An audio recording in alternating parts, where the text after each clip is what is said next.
Hello there, Shorty. I think we've been having a good day so far. All night, depending what time it is there. It's 3 in the afternoon here, as usual, for when I start these streams. Well, almost 3 at least. Been just having lunch. There's this place that comes around selling like a pork bowl. A butadon, so to speak. Like twice every month. So today it just happens to be the second time every month, so I went down to grab that. And aside from that, I've just been watching some old anime recently as well. Like right up to 5 minutes before I started the stream, I was still watching it. Some rather... I don't know how old it is actually. It's an old anime called, what's it called?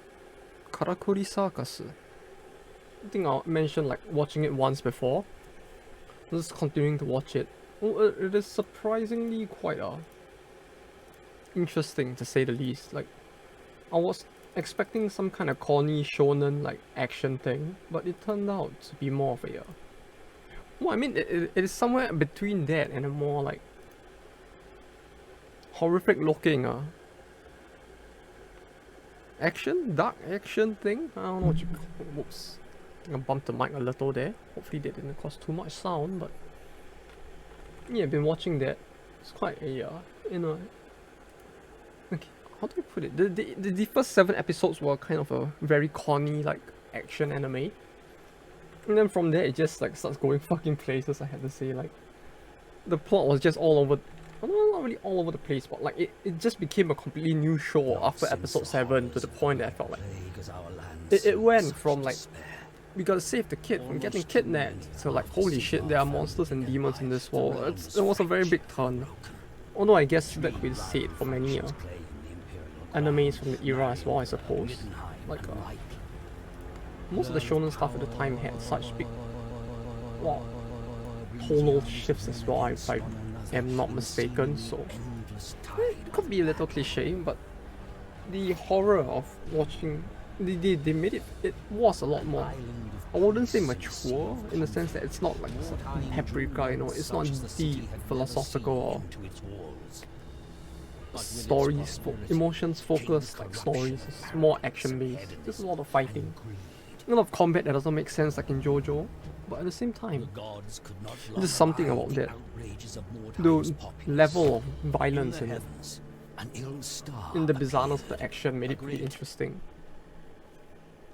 But anyway, I know it's a bit early in the week for Mordheim. It's been a while since I last changed up the what I'm playing this much, which is why usually I put it in the schedule, but yeah, we are doing Mordheim today. More so because I wanted to shift it up a little in terms of the schedule. Leave both Thursday and Friday open and stream on both days of the weekend instead. So I get more of a wide rest period of 2 days. More time to actually like be more efficient with my time, so to speak. Oh, this is the wrong warband. Come think of it. Yes, this is the human warband I have been playing along the side once in a while recently. The one that I mentioned before that I was using to slowly figure out the game as well. As you can see, I've played it a lot more than the red one. No, I'm not a sellout. The reds are still number 1. It's just that if I don't touch it at all, it'll kind of, you know, stagnates a little as well.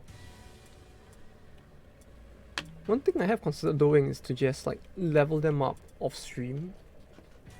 Since we were doing the whole like, oh, let's level up all of this new cast of reds in the meantime sort of deal, so I was thinking maybe I could do that off stream, maybe, who knows, we'll have to see how it goes. But for now, this is the band. The gang's all here and ready for battle. And hey Frozzy, welcome back. Hope you've been having a good day so far. I think my kettle has finally stopped boiling. That was loud. I think my kettle has finally stopped boiling, so let me just pour something to drink real quick as well. Oh, that's good to hear. I've been fine. Just ate lunch and watched a bit of some anime just before this. It's pretty chill.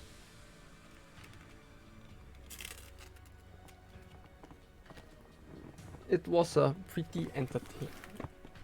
Ah, just some old anime from like I don't know how long ago it is. I should check it. The thing is, I'm watching on Netflix most of the time since Japanese Netflix just has everything, so I don't know what I was watching. All I know was that I was having fun.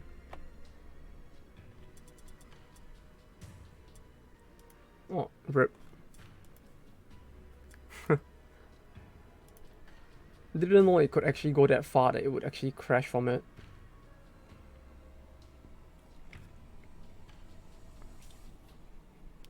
Like I'm actually amazed that it finally crashed from like having too many mods at this point. Yeah, I wouldn't be surprised if you could use a lot of mods in it. It's just a matter of like it might have just been something like not being compatible with everything else. Who knows? It's kind of hard to tell as well, is the thing. Market stock has been replenished. 11 more days to deliver. Scavenger the cash. The cash was not favorable for us if I recall. Nor was scavengers. I think. Or was the cash the one that was favorable? I need to just check. Your scouts At least it's good that it still works even with a lot of mods, although yeah. It might really just be that some stuff just happens to not be compatible. Although it's like when there's too many mods, it kind of gets hard to tell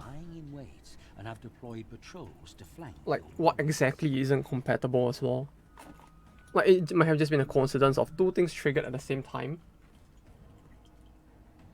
Then just something killed the mod itself.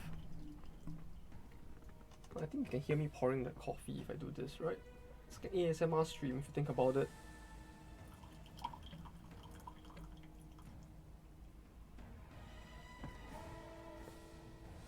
Oh, it's actually silent. Huh. Well, it seems that the mic is picking up the sounds.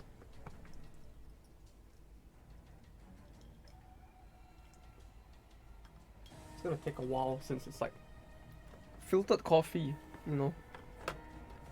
The fact that it's filtered means that it just takes a little while longer to pour it out fully as well. Right, you go in the back.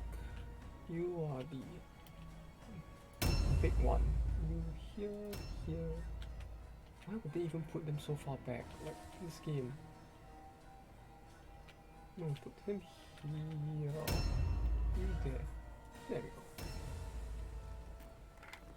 Oh yeah, it's like when it comes to the coffee, and just more of I just prefer filtered coffee a little more than powdered coffee. Like I know it's powdered coffee is a norm in most places, and it's a lot faster and more convenient as well. But there's just something about the taste. It's just very different.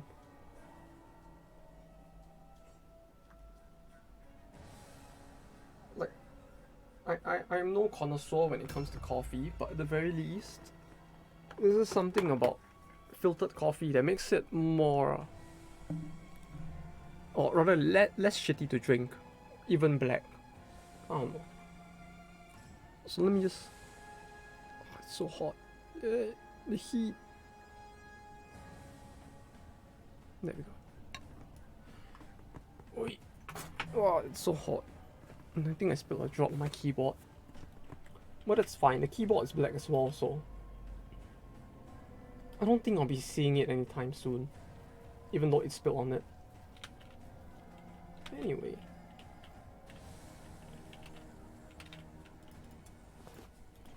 So yeah, it's Tuesday. I think the last few weeks I've been just doing random stuff on Tuesdays instead. You know, it's the one day where things are never truly confirmed, and it still is gonna kind of be like that, kinda. We just decided to push more time to Tuesday because I wanted to save the rest of the week for potentially other Darkest Dungeons related stuff. Because I've been prepping the list of mods I wanted to try out for a new run. Right, so that's mostly ready. Now all that's left is for me to just actually test it out to make sure it works, which I'll probably do like on one of the days that I'm not streaming, which is tomorrow or tomorrow? No, Thursday or Friday. Which is why I wanted to keep the 2 days in the weekend free as well. I mean the weekday free rather. So that way I get more time to both take time to play stuff that I wouldn't normally play on stream because it might be too boring, while also getting time to delay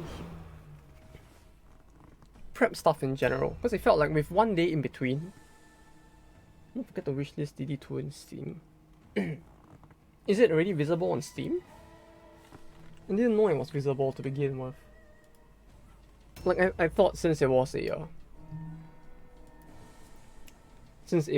exclusive for the Epic Store, it wouldn't have been visible yet. But yeah, it is visible, huh?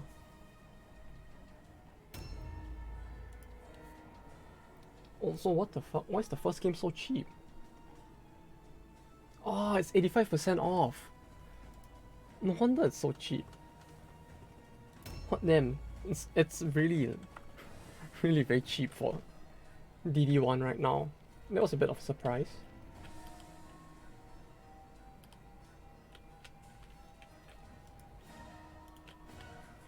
Now, even the first game is like what? Less than $5 now. The first game, DD1 is it's 85% off right now.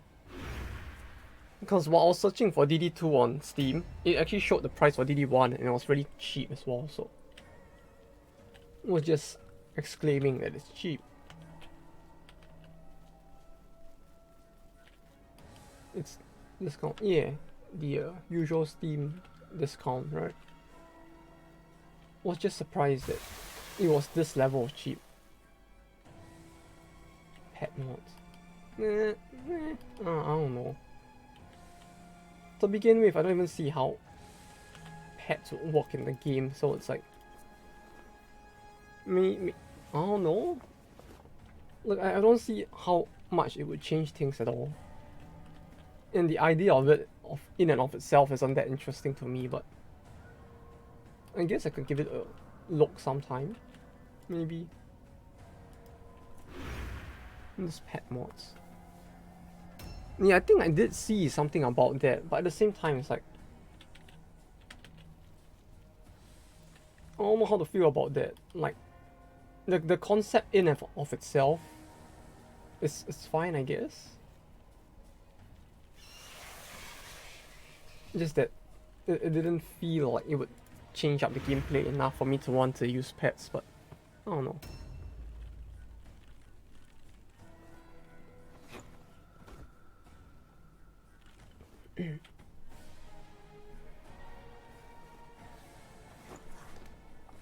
Wait, so isn't that just like a trinket?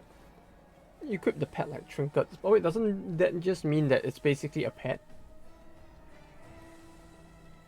Like it is just a pet, just that now the pet has like it is basically a gear, just that now the gear occupies a different slot, right? Yeah, my brain was lagging for a second. I meant to say like, doesn't that mean it's still just a gear? Cause like it is basically just a gear, except that it occupies a different slot, right? I mean,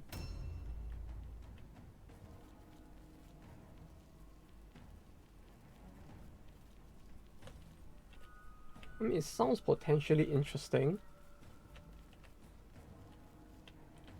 I might give it a try at some point, maybe.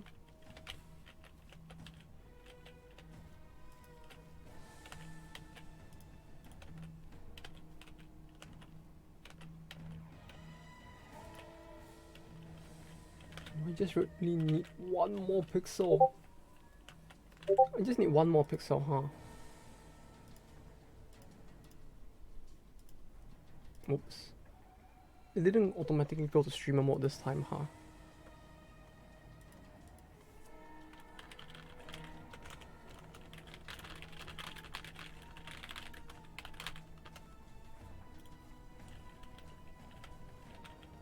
Alright, sorry about that. Seems like the stream was or rather Discord was. It didn't automatically go to streamer mode, so. Well, that caused the sound.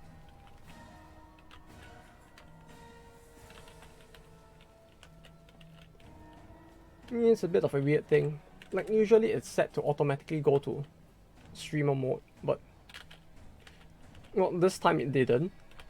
Ah, this fucking angle. It's so close. So that was unfortunate. But oh well. It will happen sometimes, I guess.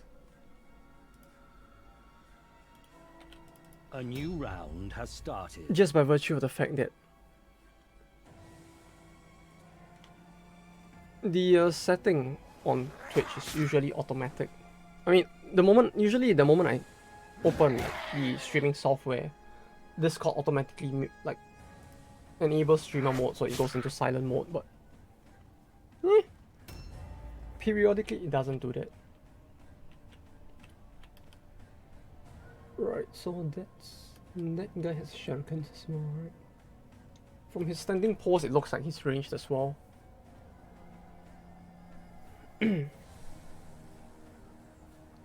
Sounds like the mods are giving you some very weird quirks, huh?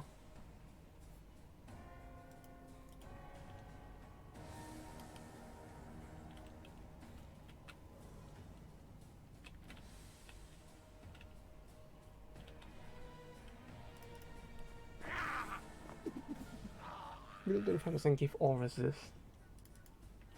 Oh, that's interesting as well. Basically just makes you less prone to dying on accident, close to death's door. Oh, that's nice.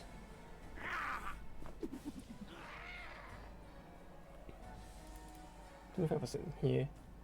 Yeah.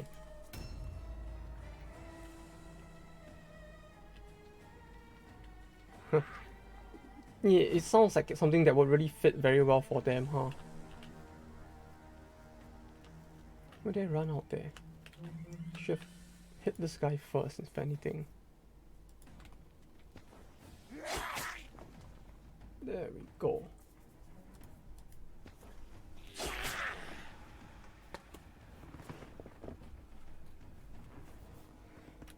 Then this puts this bugger near there. Can kill off his leader within like the first few seconds of the battle, which would be great. Level 2 mission. I see. Level 2. Level 2, huh? Like, it just sounds like it's a bit of a weird requirement. Just being between veteran and the easy difficulty. Like, level 2 as in like what? It requires at least level 2? You mean? I mean, I can imagine that they would have such a system in place to be able to do that, but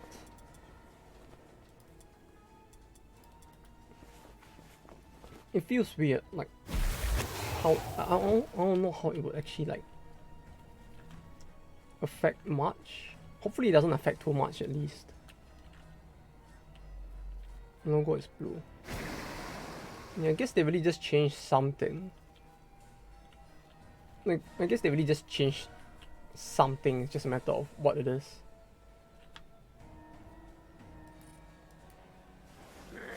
Is it just a UI change? Sounds like just a UI change at least.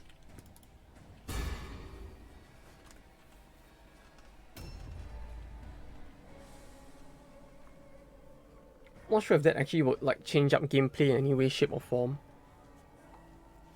Although I guess it just sounds like it's meant to make things more easy to differentiate, maybe? I don't know.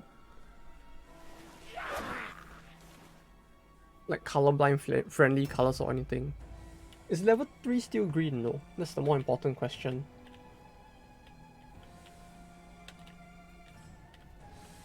If level 3 is still green, then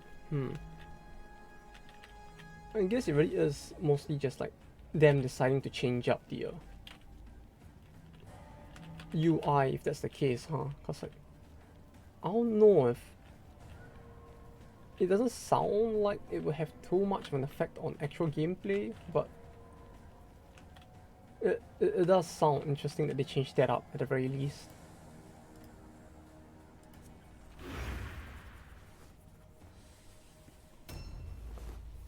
Because like the darkest difficulty has always been around, right? It's just a matter of them changing the color of it. So I don't know, it could be interesting if they're actually using it to like set more different level difficulty set like requirements, but I don't know how that works. If that's gonna work rather.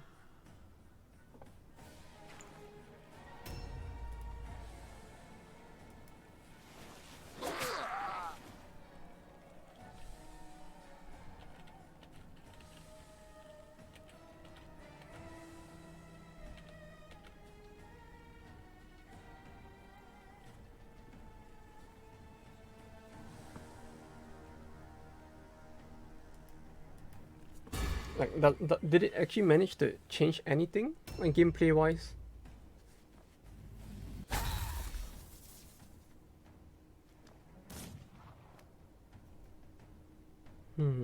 What?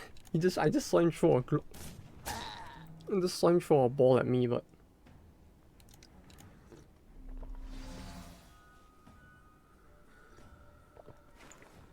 hopefully he doesn't die at least. Oi. Okay. He should be safe for just one more turn at least. Oh, this is kind of scary. It doesn't help that that other rat goes before him. So I don't have too much chance to run away either, I think. A new round has started.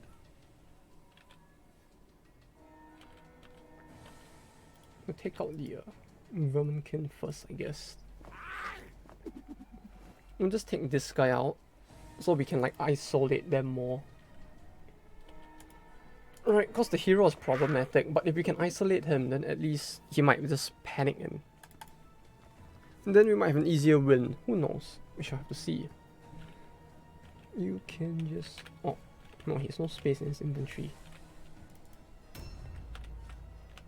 Although I really do feel like I want to change out this leader for someone else. Although I don't know where the option to do so is. Like, I remember people saying before that you can change out the leader for someone else, but where is the button? I really kind of don't want to use the Assassin Adept. It feels like even changing him for the Black Skaven would be better. Or who knows, maybe I could change him for someone else as well, like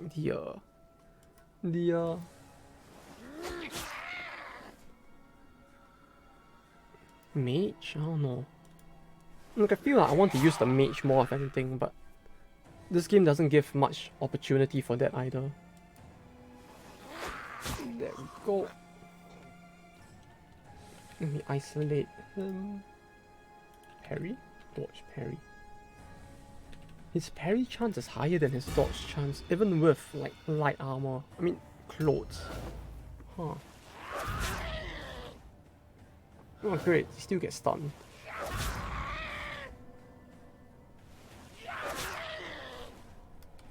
Great. He still gets stunned. Man. The pain. The pain.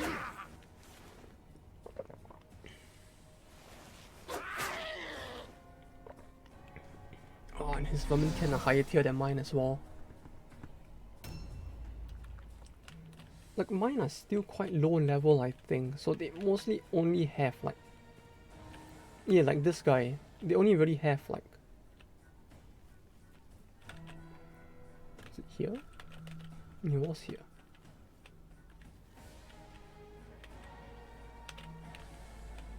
Can I... Yeah, there we go.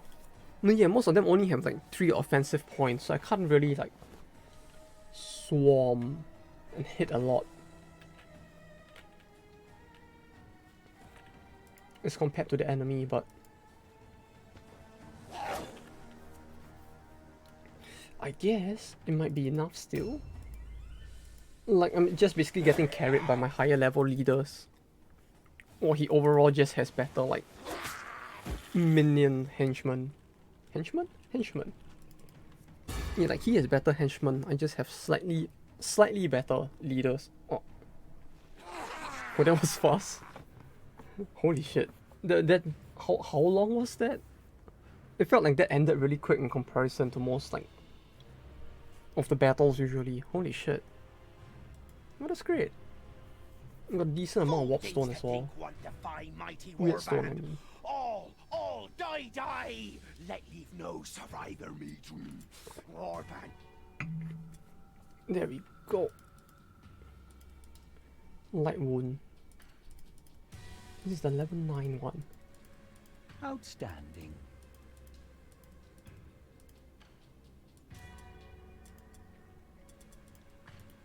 Wait, are both of them injured? Oh, they're both injured, huh? Oh, fine, I'll wait. We have 10 more days to deliver. I think I have more than enough though, right? No, I don't. I have barely... Yeah, I don't have enough. Okay.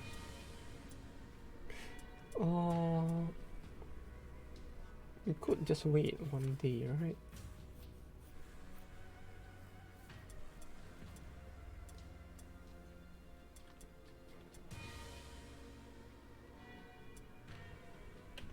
Right. I feel like I could just, yeah, wait one day. Horrors, pillages. What's this? Scavengers. I get the feeling that the way it works is that the band name at the top is my position in this scenario, right? Like, one is called exploring the buildings, the other is tightly deployed around its wagon. So for scavengers, or rather for all, it's like the first text applies to me, and the second applies to them, I guess. Right? That's what it feels like, at least. Scavengers. Oh, but it feels like if I don't do something soon,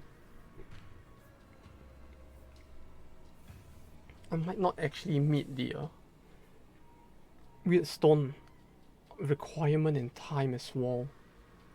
Do I risk it? I guess I could risk it, right? Believing yourself alone in what was a residential district, so the first one always spread your warband to ransack the nearby houses. Applies to me, and the second one applies to the enemies. Yes. An enemy warband. Since it's all different scenario types, right? At least that's what it feels like after all these streams of doing this. Oh wait. Oh, okay, everyone actually starts in the building, huh? Well, then there's no difference. What the fuck? I mean, yeah, it's great that everyone starts in the building, you know? Like, they say I'm separated, but I'm not exactly separated either. Which is great, it's just that, like, why? Even then. There really isn't much of a point to say they were separated, is there? The door is facing this way. You are facing the door, which is on that side. Put him here. It's kind of annoying though.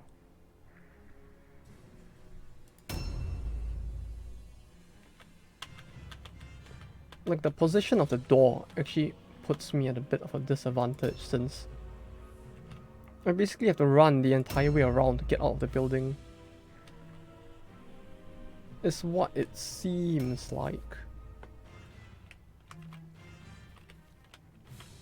I guess I can do this. Like, I'll just have them all wait around here in the meantime. We'll let them run to us. Since, like, there's a big clump of stone over there, so they are bound to run this way. We'll just let them come to us while I figure out how best to maneuver to the front of the building. Wait, what? Oh, there was more over here. Huh. That's quite a big stack of stone as well. Oh, hell yeah. Oh, I forgot to change the Black Skaven's gear up as well. Like, it really feels like giving him dodge gear isn't helping too much at all, right? Because, like, he doesn't seem to benefit too much from it, at the very least. Even though they should all be, like, dodge built rats, kinda, right? But at the same time, yeah, sure. Enjoy the experimenting with the mods that you have at the meantime.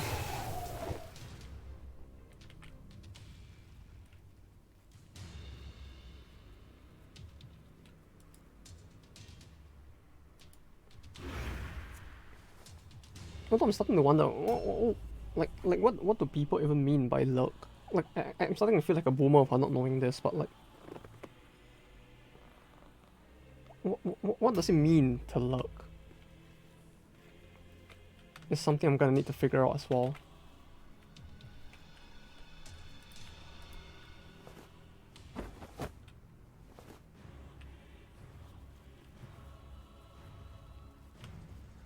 Okay, we'll put you oh. Did I run out of movement?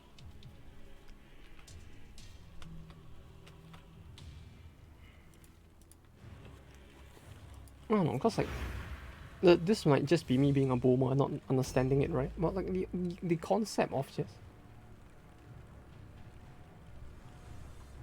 be or remain hidden so as to wait in an ambush for someone or something. Oh, so you're gonna come in for the kill later on, huh? Just make sure not to kill me too hard if you do. And be Gucci. Be Gucci. Yeah. But it's just that, like, what do you call it? I've seen channels that put in their description like, this is a lurk friendly channel, but like, I never knew what that meant. Like, what is a channel that's lurk unfriendly, you know?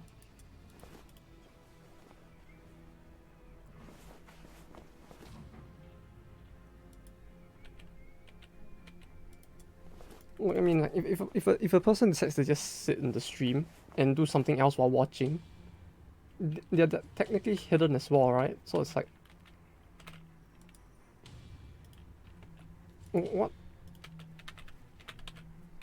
what's the difference between like someone lurking and someone just like chilling and doing something else? Like, or are they actually Skelly?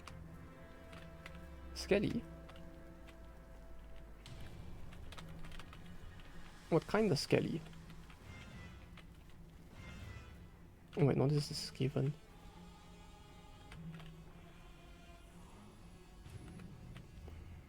Ah, I think that was the was that not the Black Guard?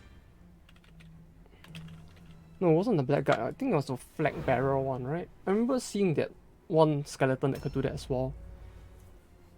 Like, when he heals, he gets blighted instead, and then he can just transfer it to someone else. Or when he gets healed, he gets blighted as well. Or something like that. It was kind of interesting.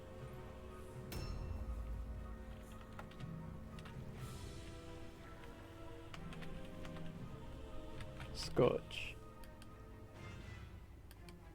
Yeah, maybe I just don't know its name, huh?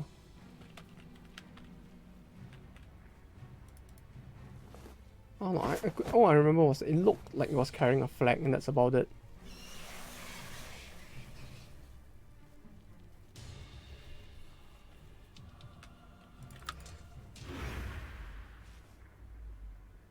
Oh, this sounds OP.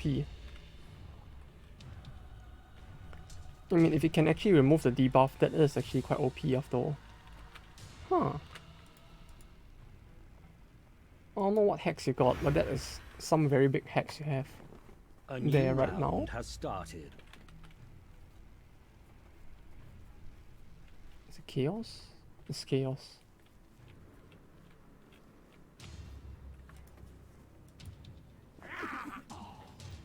recall that the chaos is supposed to counter the rats or something. Although I'm not sure in what way they counter the rats as well.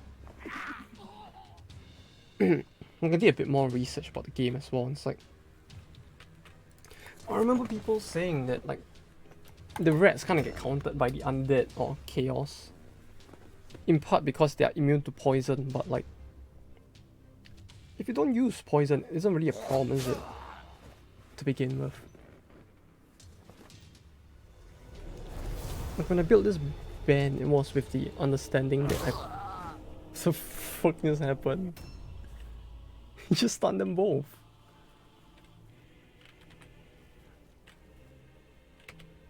Sure?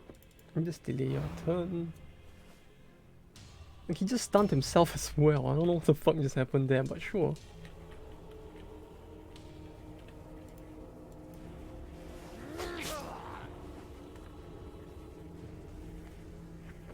What does this even do? It didn't affect Idol of Change. -1 cost to arcane spells, +1 OP cost to divine spells. Huh.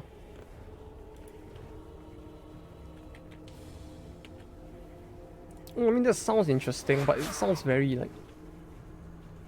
At the very least, it doesn't sound like something that would affect me, huh?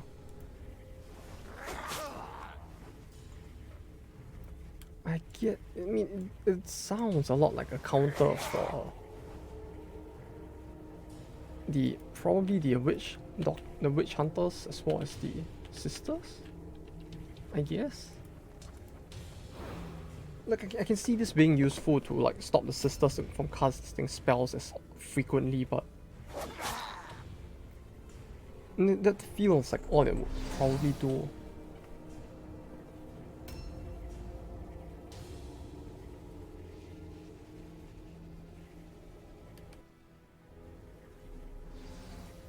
I'm guessing that's his lord, right? That is his lord, okay.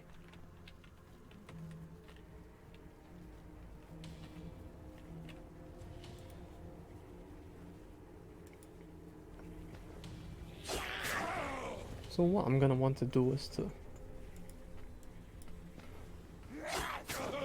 deal with these two. And maybe to stop his lord in his tracks as well before he gets over here.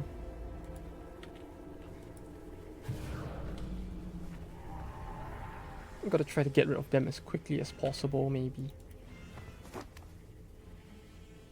Is there a point in doing this?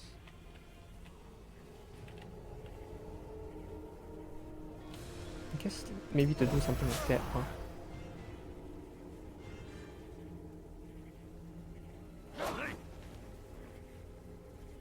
Oh yes, of course he goes for the Vexcaven, but holy shit, he just dodged 2 hits at once.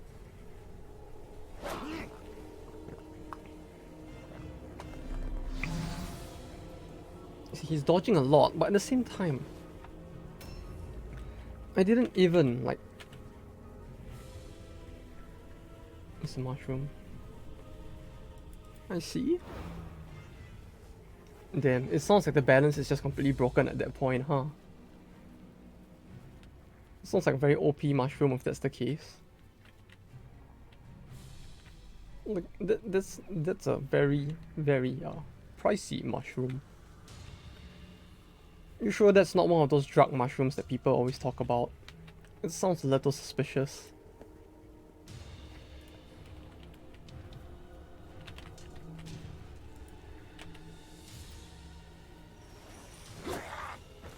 And he still dodges at 83%. Great. Just great. Chew here. Do I have 2 more? Yeah, I do have 2 more. Piotr and Styons. Undivided token. Who is that? That's the leader. Okay, so the 2 people I need to take out are both already here.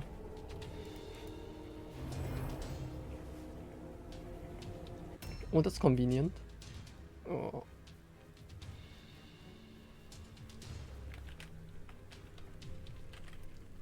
Although this really is turning into a dog pile, huh?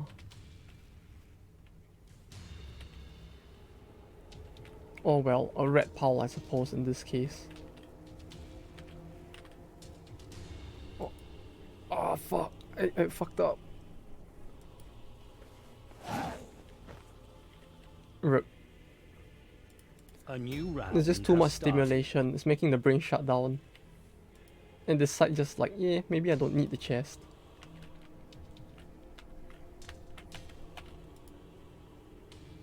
The brain is now just going like, yeah, there's so much OP stuff, why do I need the heirloom chest? Clearly that's not as important anymore.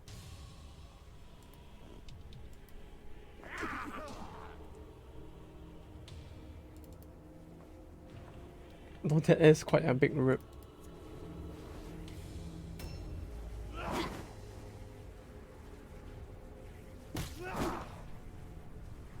Whoa, there he goes. That took the better half. Well, that took the better part of one hit. I mean, I just lost one of them just like that. I'm just so fragile. Oh, nice.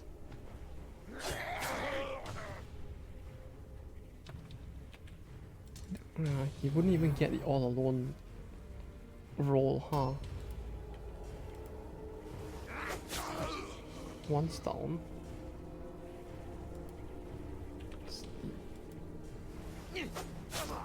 29. 22. Was it already 95? No, it was 85% chance. Okay.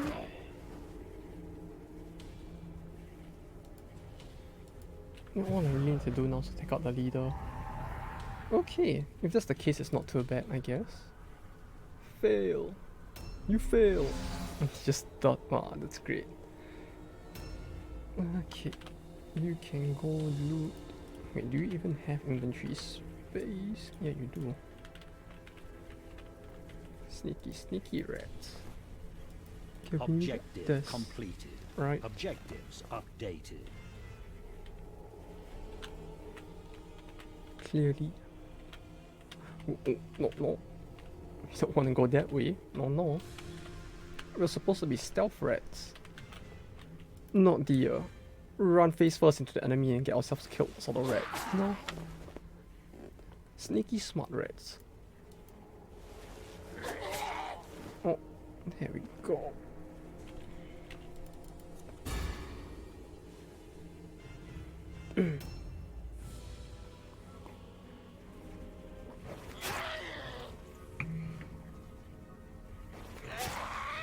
Oh, damage. He looks so fucking ugly. Like, I know Chaos is supposed to look like shit, but even then, they're giving a whole new meaning to looking like shit at this point. Like, what the fuck is that? His hands are both just axes, right? He's not even holding the weapon, his hand is the weapon. His face just looks ugly to begin with. And now he has like a crown of fucking horns as well. This motherfucker getting ugly of the day. A new round. And this is the thing, like, as much as I want to play Chaos, cause they look kinda... Because the concept of Chaos in Warhammer always sounded kinda cool. But in Mordheim, they all just look like shit. Like, I don't want to look like that. You know, I want my Chaos to look like the Chosen, not like a bunch of crack fiends. You know, the Chosen are cool. These crack fiend looking asses don't.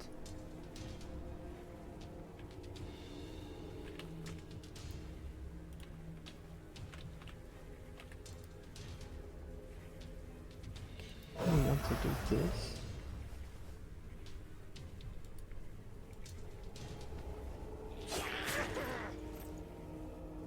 Oh no, I didn't keep track of the exact number.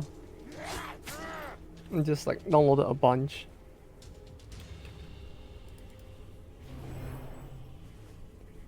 I don't know, more than 10 maybe? Like I really did not keep track of the exact number, so I don't know, probably not that many. I don't want to overly mod it as well, like for the first run anyway. Especially when it comes to characters and trinkets, like it's more of just like adding new events, new stages. Nah, just more enemy types, I guess. Didn't really want to add too many classes, if anything. I just added a few classes. And then a bunch of like those that add new campaign types, I guess. And that's about it. Objective completed. Nah, no, I don't think so. Not for existing classes at least. Like the new classes that for the few that I added obviously came with their own like set of unique trinkets for them, but not new trinkets for overall all classes. Because it's like, yeah, I mean, I'm sure it's fun to have like new trinkets and new quirks with new effects, but like the main thing I want to do is try out like more of a new dungeon types, or rather new campaigns in a sense, like the Vermintide or like Black Reliquary, things like this, right? Where it's like it's a new set of stages with their own unique enemies. I wanted to try out more of those. As far as possible, I wanna like not have too many modded classes so that we can like preserve the experience of those campaigns. Yeah, I mean I could like throw it in halfway or after. At the very least, I added in a few like new classes as well, just to play around with. But the main focus for me is more of like trying out new stages and the like. So as far as possible, I didn't want to add too many classes because I wanted to actually like enjoy those for the difficulty that they have at the base that the base game had to offer. Well, I mean, if you watch my base game gameplay, it's like not that many people actually die. Like the only times I died for the base game was like what, to the Fanatic? When he pops up and my team isn't built to deal with him. Don't worry, it'll be fine, it's all good. I guess with the new stages there'll be more things that might potentially kill me.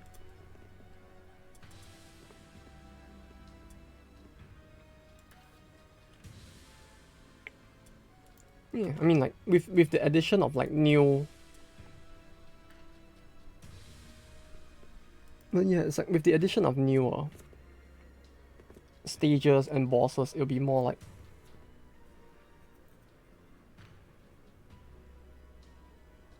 I mean, there was a mod for that. Which, yeah, I think there was a mod for that, but the guy just had it set to like... have the game give you like one of every class at the start and you can't hire more. Like that's a thing that exists. But it's like... You could, but it's a bit less worthwhile to actually do it with this compared to Pokemon in the sense.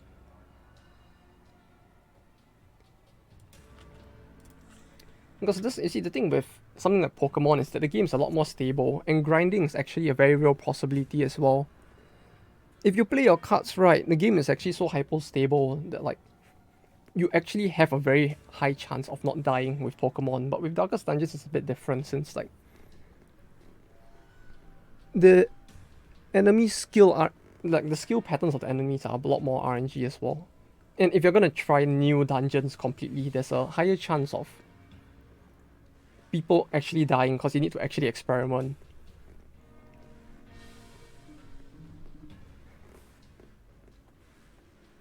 Yeah, exactly. It's to make the players suffer, which is why it's like you would expect that it is a norm for characters to die. Hence why it's like the Nuzlocke Pokemon, it works for Pokemon because Pokemon, if you're playing like the story, it's a very predictable game.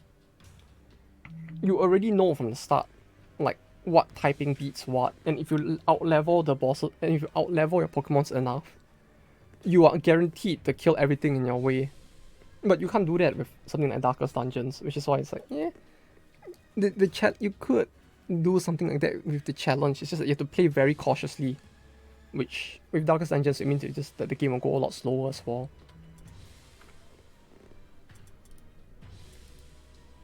Especially if you're playing with like base trinkets. Yeah, I just added like new dungeon types, which is the main.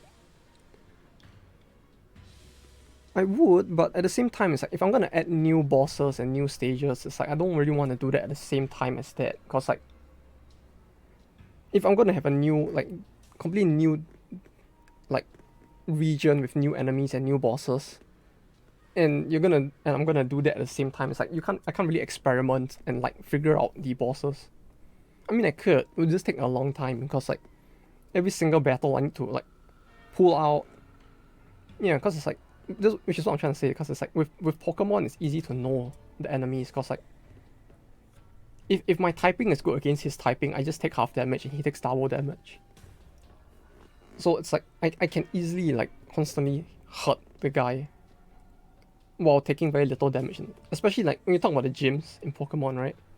Like the gyms are supposed to be the hardest part of Pokemon, but if you think about it, it's like if you actually know what typing the gym is, it's actually a very easy game. Cause like, yes, I know I'm going to a grass type gym, so I just bring like fire type Pokemon, and then I can easily breeze through the gym. But like with Darkest Dungeons, it's like here's a new region. Then I'm like, yeah, but I don't know what's in the region, and I don't know what is good against whatever's in the region yet until I enter it.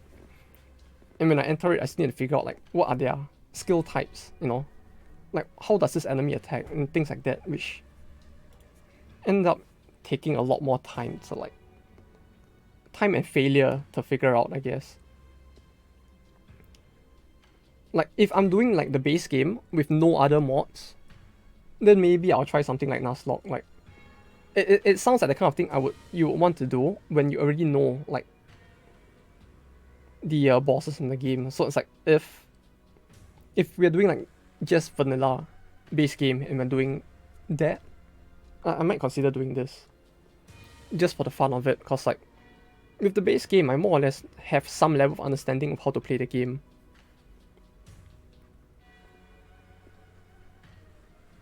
What year is this game start from? What game?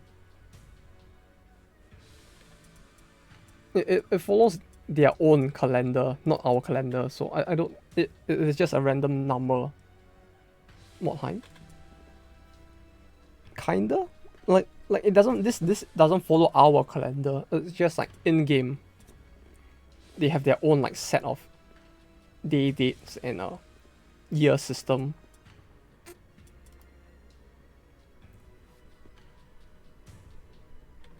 So it's not like it takes place in year 2000 our world's time in that sense.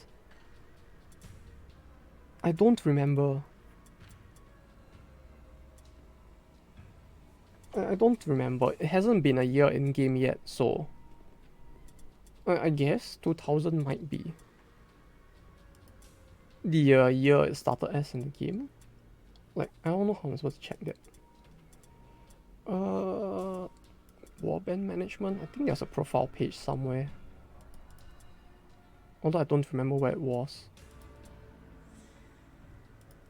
Here? No, it doesn't say here either. But yeah, I guess it starts in 2000.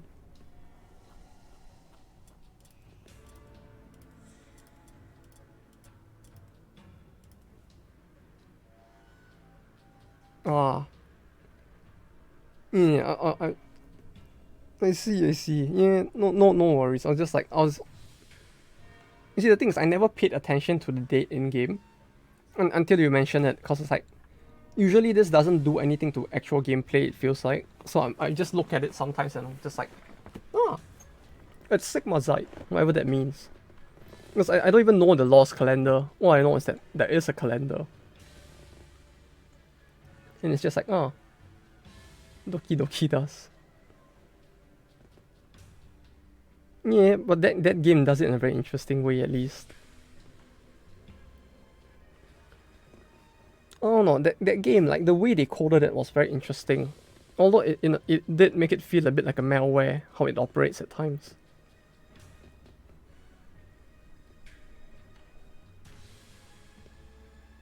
Horrors was one of those that I might want to do, right? What was it? Rivals, scavengers, and walk on the fog.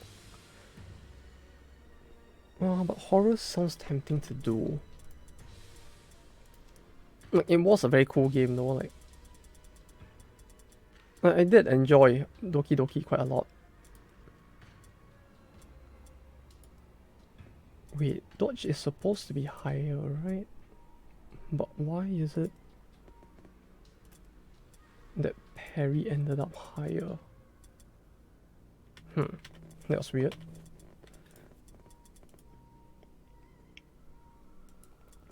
But yeah, I enjoy horror games that are more on like in that sense of games, if anything.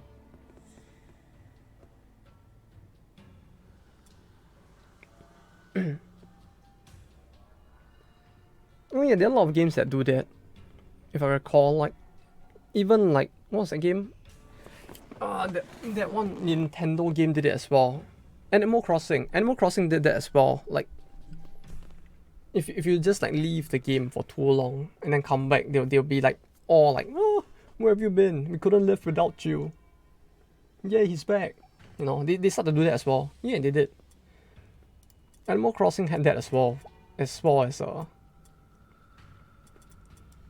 there was another one as well that actually makes use of like your actual clock. Like I think it was Seal No Search.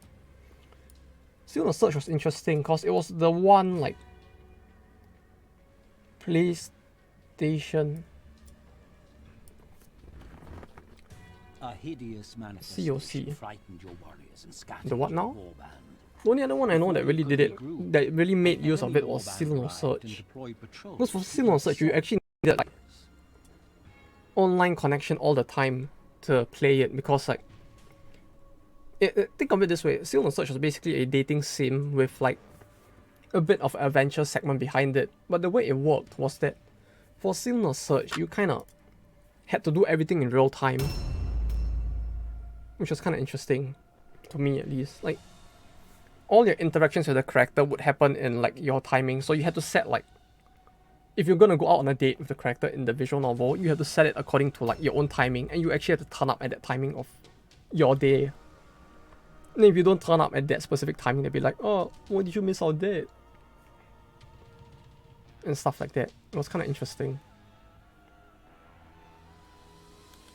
So you had to actively play the game at like 7 PM if you set it at 7 PM to as the date, that kind of thing. And then so on and so forth.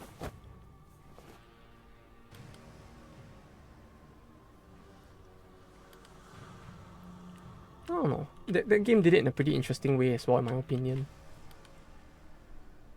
Yeah, it was an entire visual novel, like... I mean, the setting was quite simple. It's like, you happen to come into this house, and there's this lady in the house who has lost her memory. This game has a campaign? Which game? Mordheim? Yeah, it does. But I'm basically like redoing my entire party for the campaign, because after playing this game for a while, I kind of realized that the build I was going with for most of my party was actually quite bad. So I figured I might as well take the time to rapidly rebuild.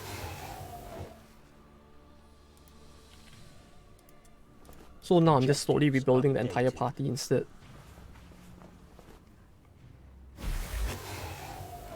Because when I first started the game, I was like suffering a lot, trying to figure out what to do. And the RNG was killing me quite a lot. And then I realized it's just that... Objectives updated. Don't know what happened. No, it's just that like, this game doesn't give you a tutorial. It just gives you a lot of numbers and tells you, here, build your party. So the thing is, you have 9 different stats to work with, but the game doesn't really give you a proper explanation of how all of the 9 stats work. You kind of just have to figure it out and add them as you go along the way. So it's like, if you play the game without like doing a lot of research at the start, apparently like it does fuck up the character builds quite a lot. So now I'm just doing all of that rebuilding in general.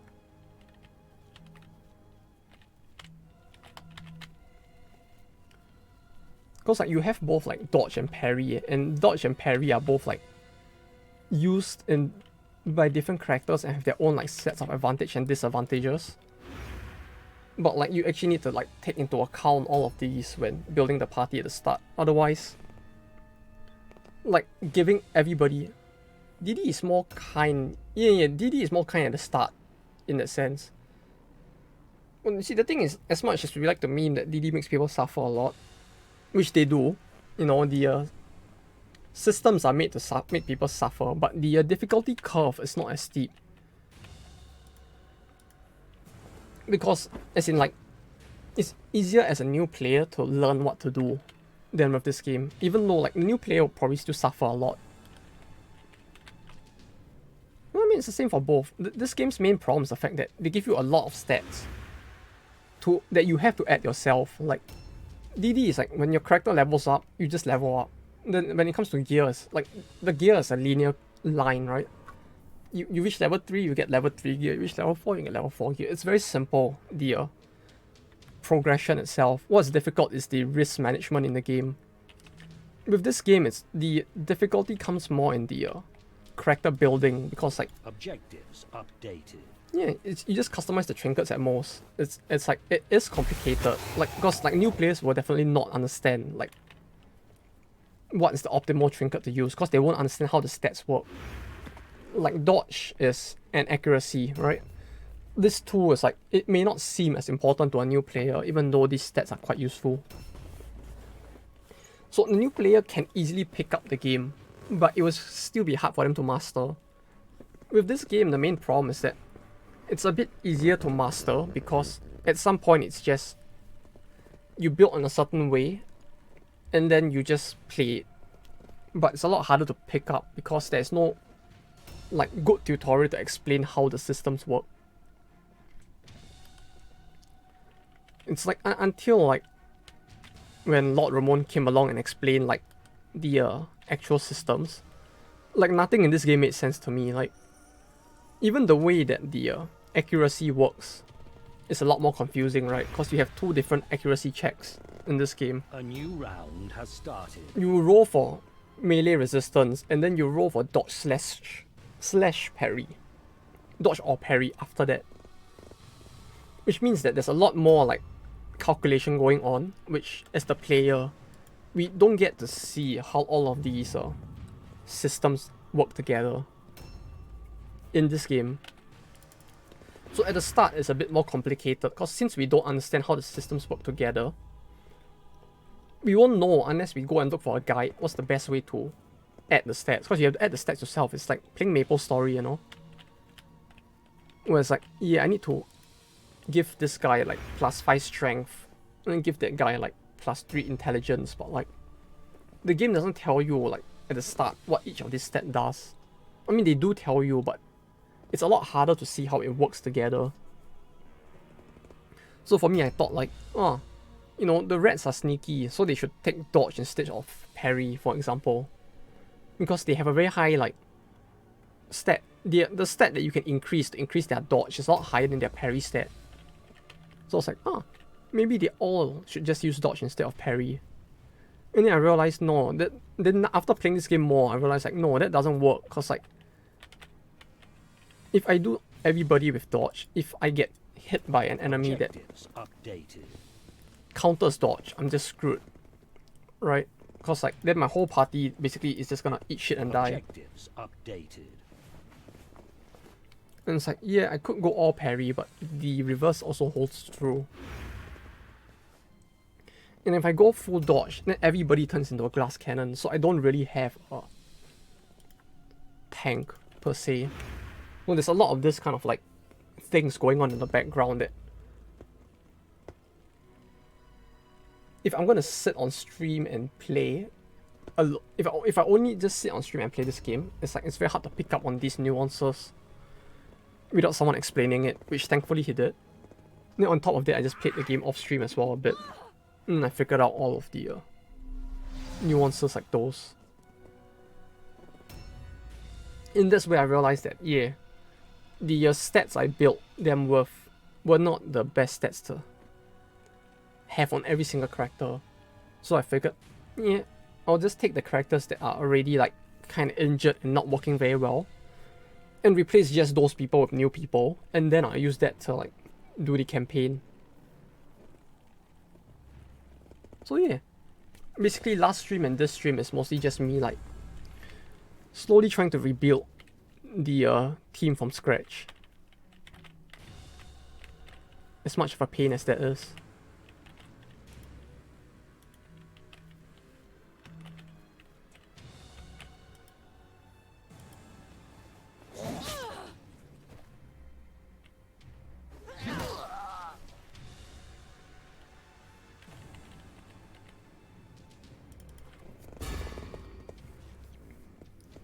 But yeah, like for DD, the difficulty comes in different ways, I guess, for both games. Like DD is more about risk management for the base game. Like, it's the feeling I get after having cleared the entire thing. Like, if you manage risk in a way that's logical enough, it's kind of not that difficult. The difficulty mainly comes in the situations where you can't really like manage the risk as well as you want to, like dealing with a fanatic and things like that. Because like with a fanatic, you can't really like say like, oh yeah, if I don't walk down this passageway, I definitely won't meet the fanatic. It's just gonna be like, oh, I walk down this way, the fanatic appears, and then I lose a party member.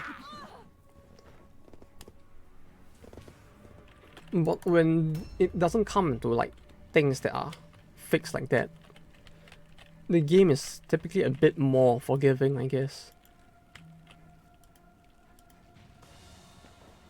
You know, it's like when it was like when I was doing the it was like when I was doing the final boss and we did it first try, you know? It's like, yeah, that was kind of lucky as well.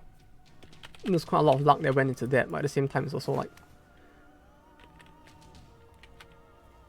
the game just gave more ways to manage risk so that things like that can be kind of cleared more in a way that's more satisfying, I guess.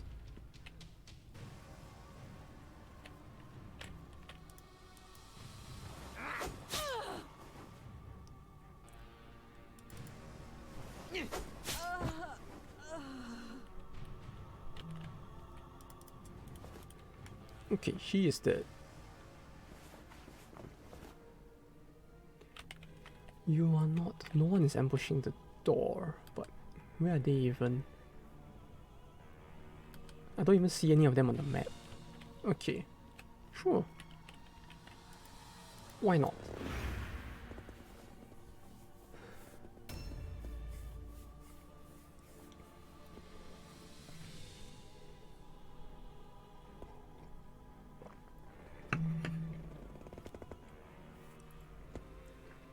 Although with this game it was also a bit of due to the fact that by playing the rats I kind of set myself up for failure a little bit. Because like compared to playing any of the other warbands, like I tried the humans off stream, right?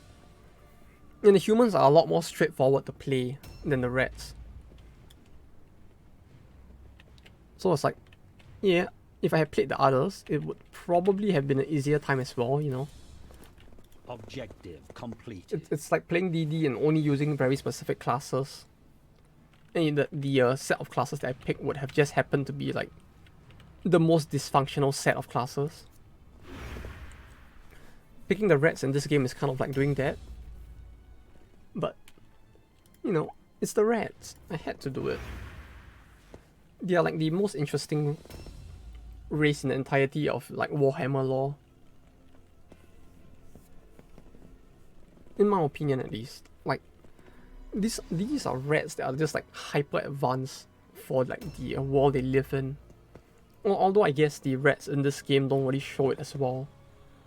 Because Mordheim's like rat Skavens are they play a lot fairer than the rats are supposed to play in like most of this Mordheim game, or rather Warhammer games in general.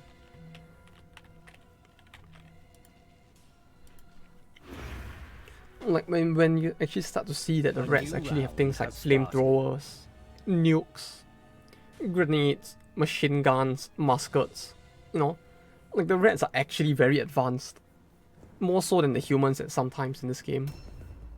It kind of begs the question like, oh, okay, see you here, have a good rest. Alright, more importantly, have a good rest first, you take care. And thanks for dropping by. If you know, just in case you don't come back, I'll just say it now. Take care.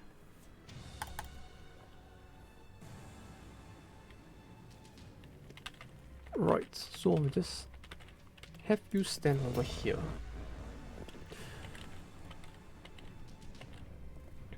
Though yeah, I guess this is my best bet right now, to just like hide in this more central location and wait for them to come to me.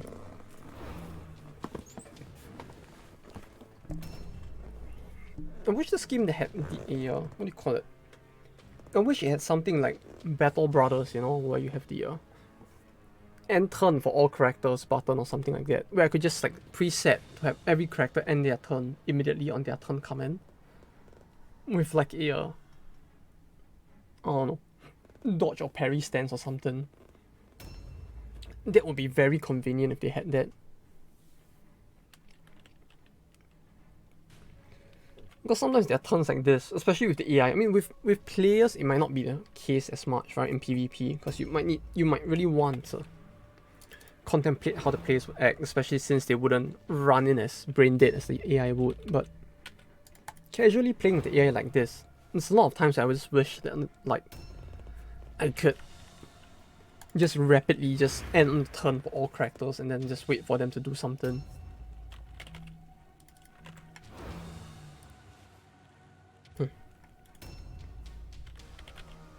Although I must say, maybe drinking coffee wasn't the best of ideas. My throat just feels a little more dry right now. Okay, you can stay here. Wait, no, he was the more important, like, Black Skaven. Ah, he's the more important Black Skaven. The fuck just happened there? He just, like, clipped on the door. Sure? Okay.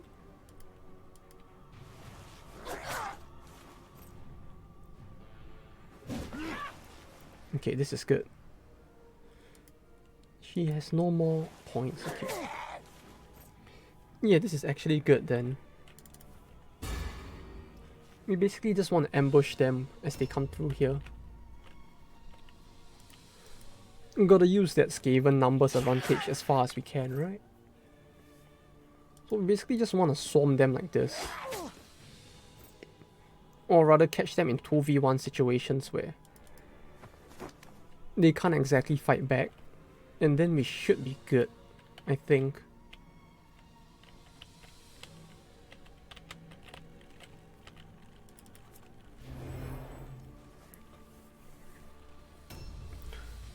Though yeah, I mean, since we're just gonna be doing a lot of very boring grinding. On another topic, I did end up watching quite a few of the last season's anime as well in the end, since like, you know, free time's a thing. As in like, aside from watching Karakuri Circus, which wasn't from last season, I did watch quite a few, like I just finished up Kaguya-sama as well. That one was a surprisingly very it ended on a pretty good note, I have to say. I was quite surprised with the way it ended. Well, that it actually ended with a definitive ending as well.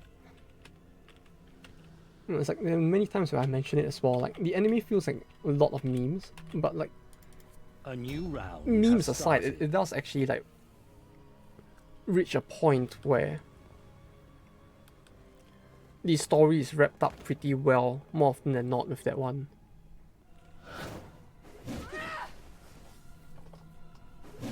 Which is really nice that they actually do that.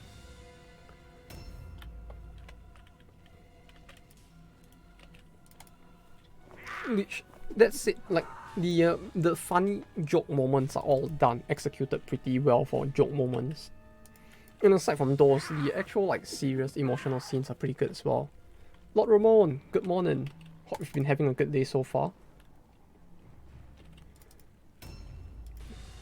I have been rebuilding the red band quite a bit since the last few streams as well. Since I was actually playing the human warband as well, a bit off stream, to like understand the game more.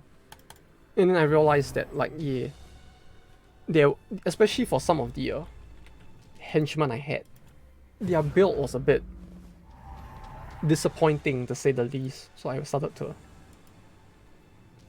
change up the way I built quite a few of them. It's 8:13 there. Ah, I see. Still quite early in the day then. Oh, that's nice. Hope you have a good rest of the day then. I think it's like 4 PM here right now. Yeah, the learning curve is really steep, which is why it's like... Well, after watching a few of your streams, as well as lurking in Discord a little, and on top of that also playing other warbands in my off time, I started to understand it a little bit better, hopefully. I don't know. I feel like I'm starting to understand things a bit better at least. So I've been slowly purging most of the rats and replacing them with fresh rats, who I'm gonna start leveling again now.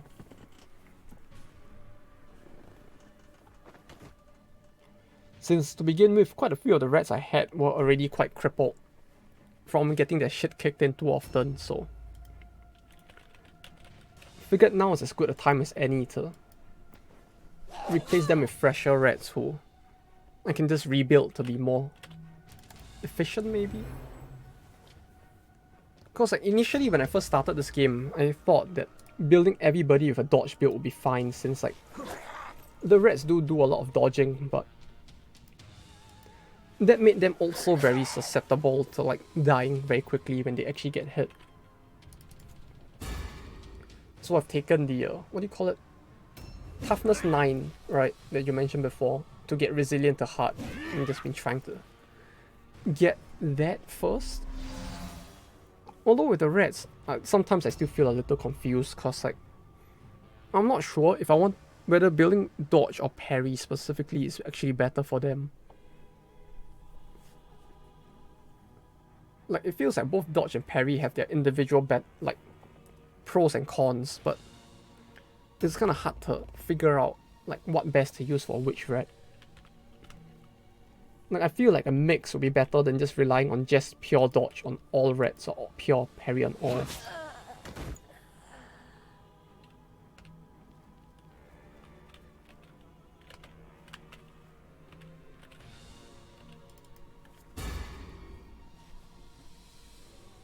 A new round Good has dodge started. combined with resilient and then trying to do good damage is almost impossible.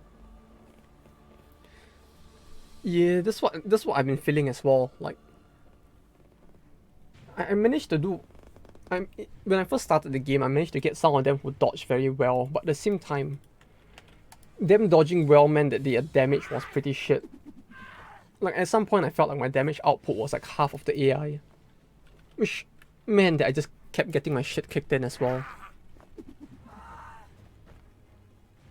Yeah, which is why it feels like parry might be the way to go for some characters. Like, maybe I would want to go dodge on some and then parry on others or something like that. Because like, it really does feel, like you mentioned, that like parry is something that is a lot easier to achieve, in a sense. Oh, I can't run through that. Shields give melee resistance. Yeah, I've been using a lot more shields, although on like at least on the Blackscape for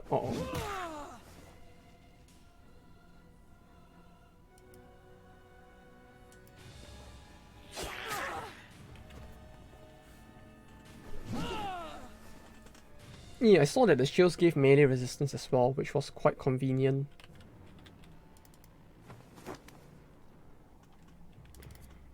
Although there was just the problem of what to do after 61. 61. So this is the one that attacks next. Yeah, it's just a problem of like trying to figure out like how best to build them now, cause like I feel like maybe going like damage for the Black Skaven with a parry build might be better than dodge. Yeah, I live in Japan, so it's as far it's almost as far east as you can possibly go. Like you'd probably be hard pressed to find more countries further east, if anything.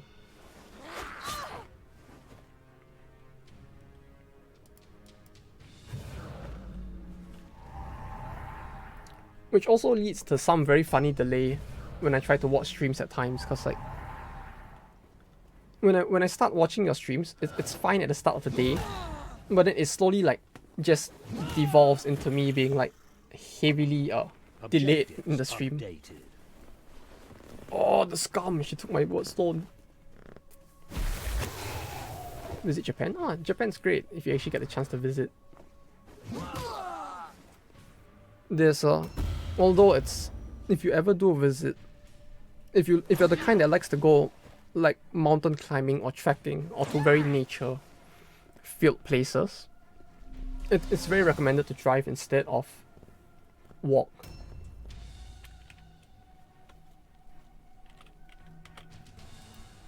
Like as much as people like to play up the advancement of Japan, it really only applies to like the few major cities. Aside from those, it's like you would want to drive in the country. I guess it's the same for most countries, I suppose. But yeah, it just leads to a lot of funny delays when I watch streams as well. Like I get the feeling every time I'm watching a stream that I'm like probably like a few minutes behind, if anything. Just because it feels like the distance causes some level of delay. Although at least it doesn't affect much. Typically at least. So it's mostly fine. To study Oriental archaeology, I have plenty of Japanese history and culture. Oh. Study A new round has started. Oriental archaeology, that sounds interesting. Like a degree in archaeology always sounded interesting, although I could never like I never understood. I guess not understand. I guess understood may not be the best word, but like, I could never like grasp how like a degree in archaeology would go. I guess it sounds interesting. Like it's the kind of thing you would see in like Indiana Jones as well, right? But at the same time, it's like in my brain I can't visualize what it would be like. As interesting as it sounds.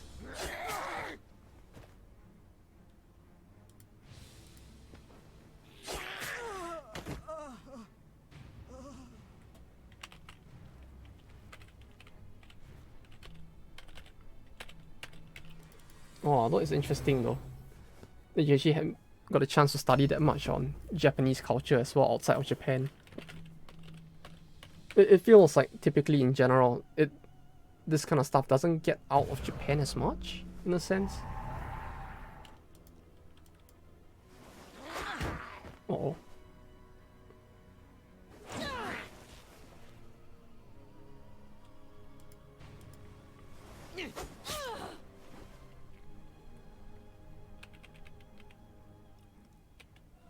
I can't tell if she's actually below the minimum stamina. If they're actually below the moral requirement for the route check right now.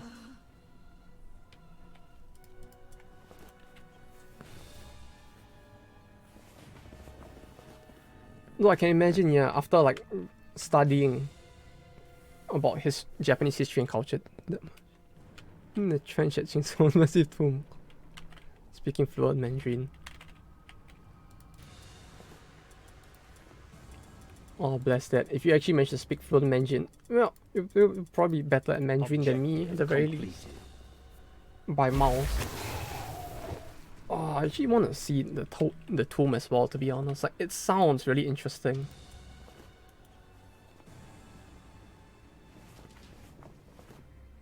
like after seeing all those pictures of it and hearing about like the reason why the entire tomb was built, it really sounds so interesting. It's the kind of place I would actually want to see once in my life at least.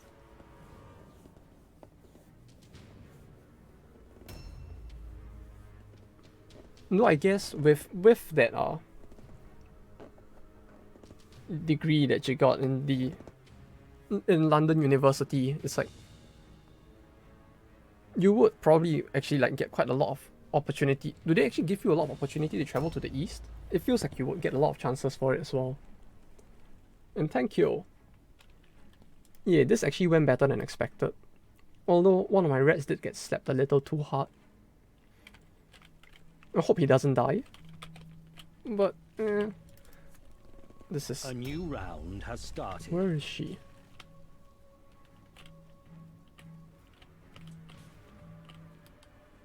Wait, is that her? Is that her? No, she isn't there. Where is she? I kind of really want to throw a shuriken at her, but I can't seem to find her. Also, they actually passed their route check, which is a little annoying. Where is she?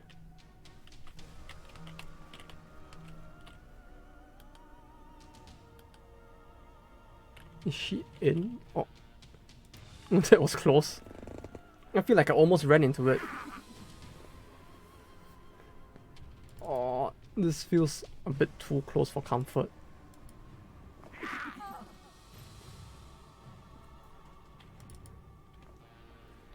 Although I guess this means I'm gonna kind of want to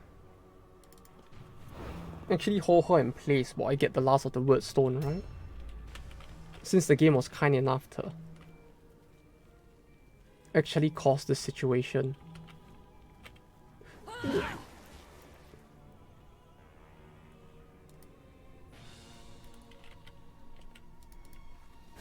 Well, I guess one thing with this game that always confused me was the dodge stat itself.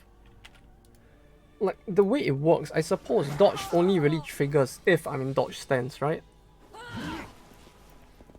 Like, if she were to swing her hammer at me like this, in a situation where I have not triggered my dodge stance,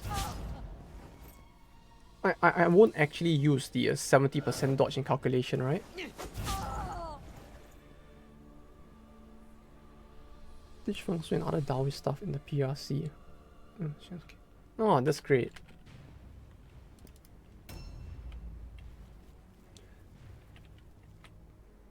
Your Taoist teacher wanted you to take his senior teachers, including you, to teach Feng Shui and other Tao stuff in the PRC. Yeah, no stance. Your only protection is your melee resistance. Ah, okay. So when it says on the hammer that I have a 10% chance, I have 10% higher chance to dodge, does that affect melee resistance, or does that only affect if I use dodge stance?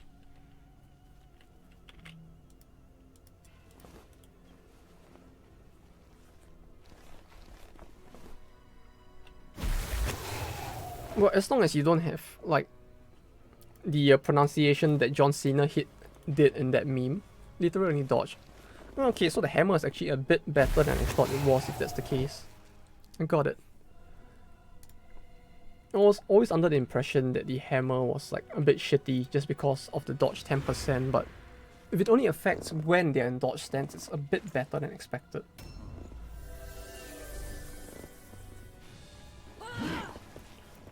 No, I see. Wait, so you ended up learning Feng Shui and Taoism as well from the during your study of the degree? Or was that like a separate thing that you also learned over the course of your time studying like Eastern culture? It's kind of interesting that it's quite interesting that they actually, if they actually do like teach those as well during the degree.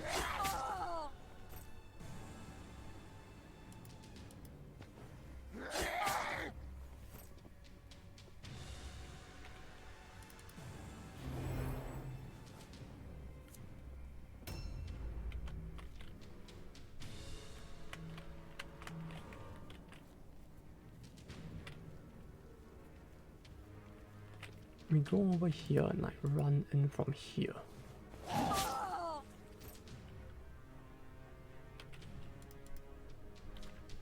A new round has started.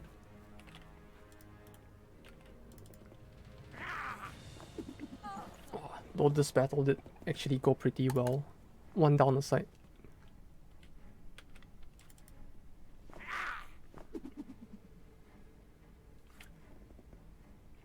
No, the last few years have been really bad. As in, you mean like people just aren't...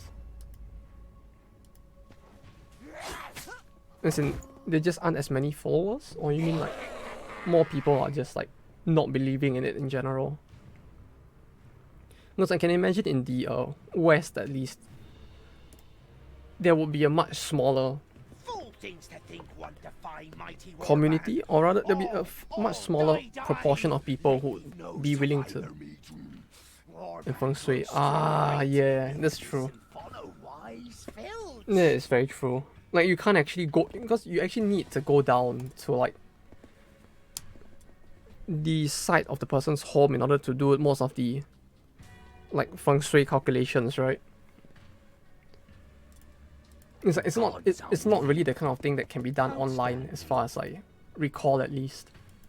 Nice progress. Fantastic. Because I know that my dad was quite a believer in feng shui, so whenever he had the feng shui master come over to like look around the house and give his opinion on how to set things up, is kind of... Ah, yeah, it's like, without being there, there's so many things that wouldn't actually be as possible to...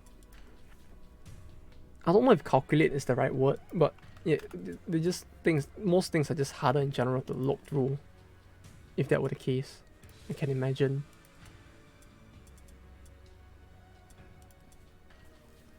But yeah, like he's like, this Assassin Adept stats are kind of underwhelming. I feel like I built it pretty wrong, is one thing. I have to feel the chi in the earth, see what surrounds the building, etc. Ah, yeah, I can imagine. There's just so many things that just can't be done from home, or rather online at the very least. It's one of the big problems that it feels like doing feng shui would have.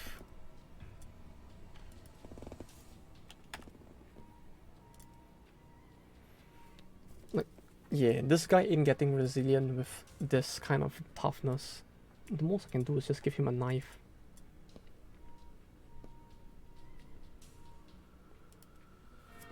Right, like this.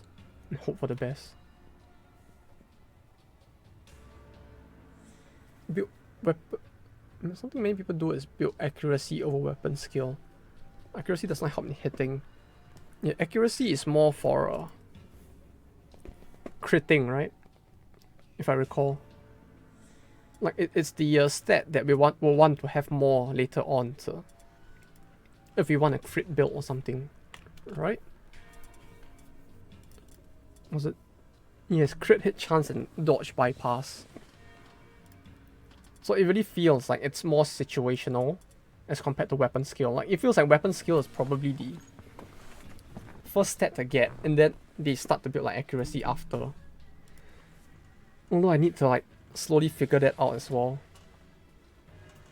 Which reminds me, what injury did he even get? Oh, he didn't. Okay, that's good.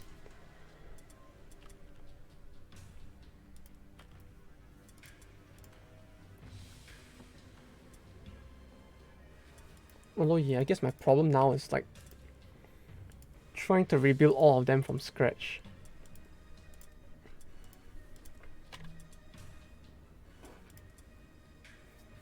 It's like there's so many reds I need to...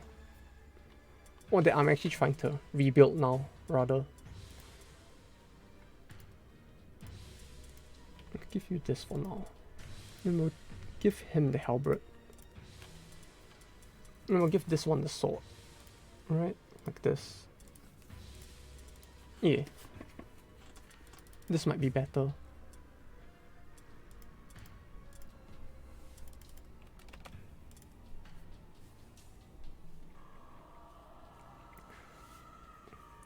Although, are there actually a lot of people in like the UK that actually do use like feng shui and Taoist, no, or rather feng shui like services? Like it feels like the kind of thing that, like in the East, with countries that are more Chinese in origin, you would typically see more. It feels like you would typically see more people that use it, but who is learning and can use that to build them better?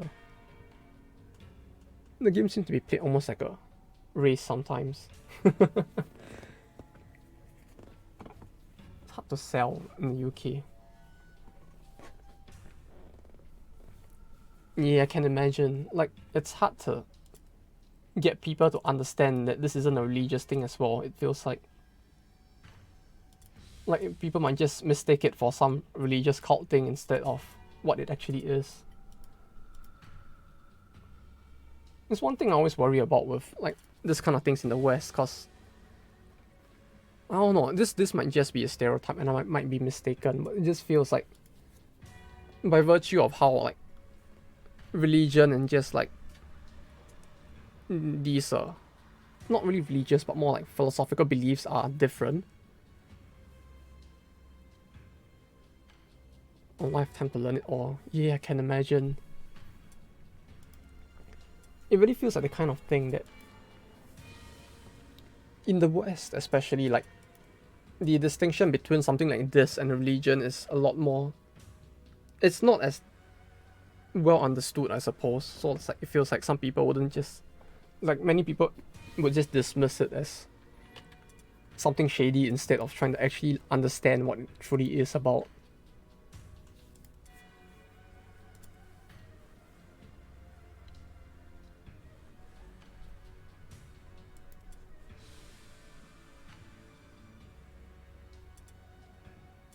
Yeah, I could just build accuracy for the rest of the way for him.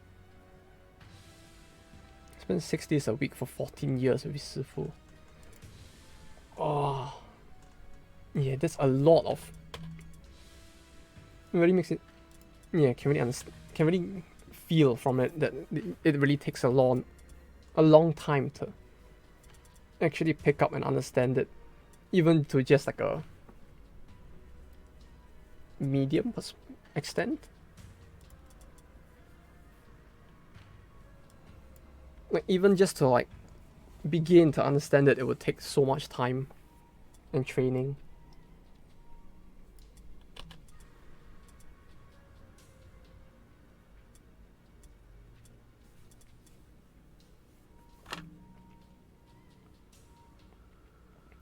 Like 6 days a week for 14 years is really a lot of dedication required.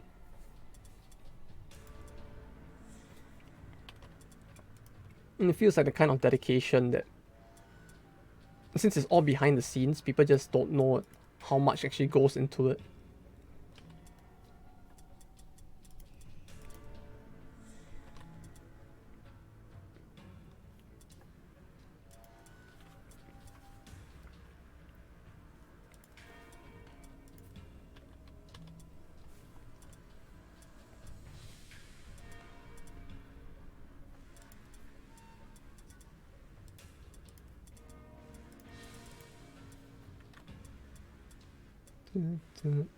Should give him a secondary weapon, just in case, right? I think just giving him nothing but a shuriken would be quite dangerous. He's Hakka from Hong Kong, lives in the UK now. Oh, he's Hakka. Oh, that is quite rare. As far as I recall, like Hakka, I mean the dialect, or dialect, I guess you would call it. People who speak Hakka or from Hakka in general are quite rare. Outside of China, it feels like my mom is Hakka as well, so it's like this how no, she's not. She's Kate, I think. But yeah, it's like I think they did mention quite a lot that like Hakka is quite. It's one of the rarer. Rarer what? I don't know what you call it in English. Like I don't think the word is tribes, right? Like I can't remember what you call it.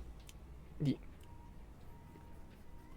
Hakka, Cantonese, Mandarin, and English. Oh, there's a lot. Like Cantonese and Mandarin are a little easier to pick up together since Cantonese and Mandarin are more similar, but the fact they can even speak Hakka on top of that is quite amazing. Because Hakka is a lot like it's a lot like Hokkien in a sense, where it's like the language is a lot more. It sounds very different compared to Mandarin, which makes it a bit harder to pick up as well. Scavengers. There's no art. Oh, it's here. Feng Shui, not Feng Shui. Ah, Feng Shui.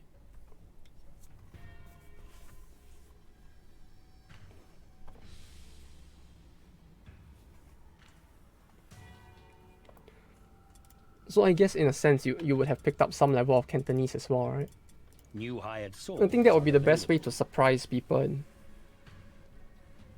If you actually in China, if you actually do go visit there one day, you just speak to them in Cantonese instead. Although I get the feeling like in mainland China, in the PRC at least, not many people would actually be able to speak it, if anything.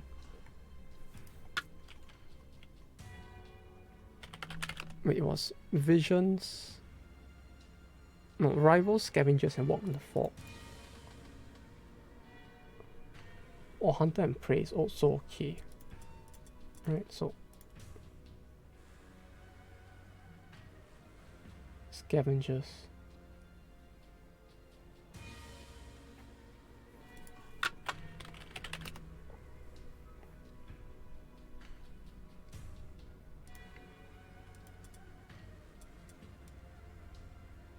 Scavengers? I think it was scavengers, right? Or am I remembering this wrong?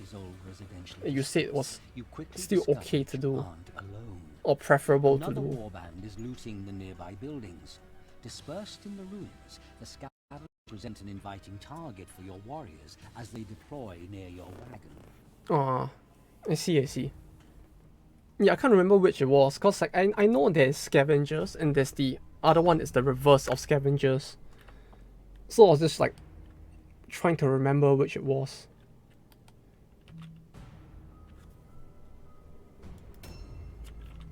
Because it's like it just feels a bit hard to remember at times because they have like the two different varieties of stages, which makes it a bit confusing. Yeah, Cantonese is like the pronunciation is a lot. How do I put it? It's a lot less fixed, I guess, in a sense as compared to Mandarin. Like for me, my Mima, she used to like watch Hong Kong dramas a lot, so I got exposed to a lot of Cantonese. So it's like both sound kind of similar to like the level of difficulty of enunciating both are equal for me at least, but at the same time I never really picked up the dialect itself, so it's like the most I can do is speak a little, mostly the stuff that you would learn from TV dramas, and that's about it.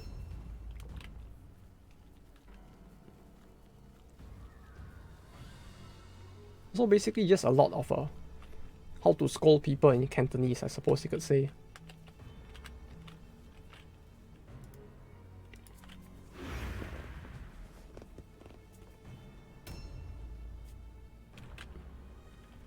Though yeah, thinking back to it, it is actually harder to pronounce, huh?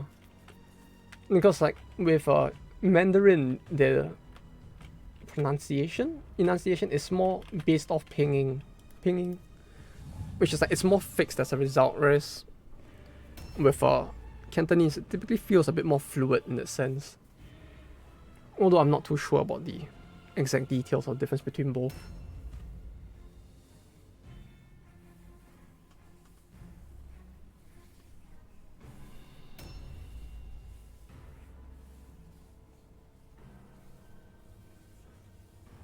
Though, well, if you actually manage to pick up both though, that then that is actually quite amazing as well.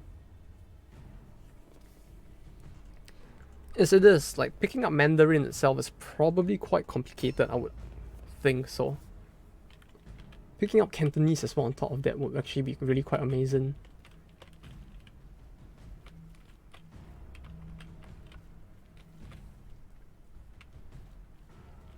There's no official translation system for Cantonese. Yeah, that's the thing. It's like it's really just a lot more. What do you call it? It's just a lot more, or rather, it's a lot less organized in a sense. Since like Mandarin was historically, I think it was like meant to be used as a language to unite the different tribes, right? Only very little Mandarin. I see.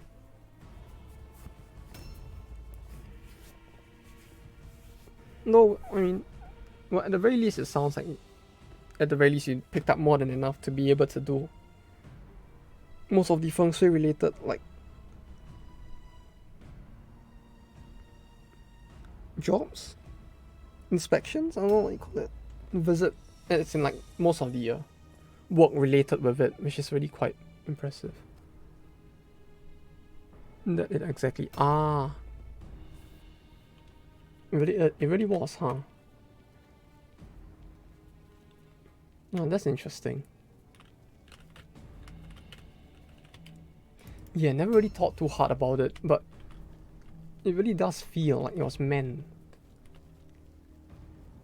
for such a purpose, huh? Like the fact that it even went as far as to give it 5 specific tones and all.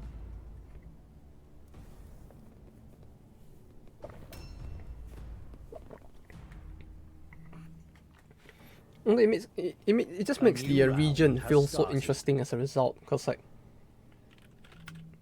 there's like 10 different ways to enunciate the same thing, yet only really one way to write all of it. So it's like depending on the region the person lives in, you just get people who pronounce the same thing in very different ways.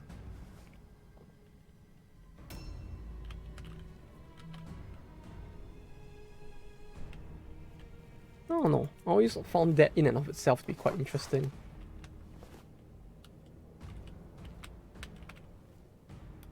Up here would be safe, right? Then I can like different nations all glued together. Ah, true. That is quite true.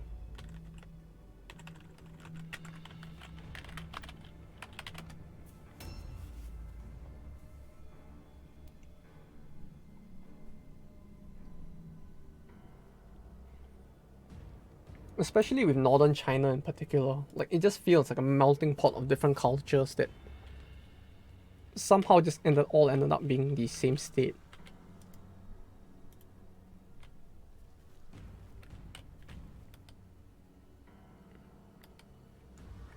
Cause like historically, I could be wrong here, but I recall like most of what constituted China in the past, at the very least, used to be just like what is in the southern half of modern day China. No, I could be wrong, because like my understanding of what Chinese history only like is really mostly from like the Three Kingdoms and that kind of era, so it's probably very wrong. In the southwest, the people look more like Vietnamese. Huh.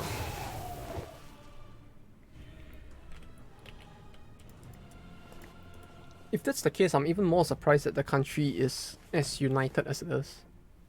Well, united in the sense that you don't really get as much talk of like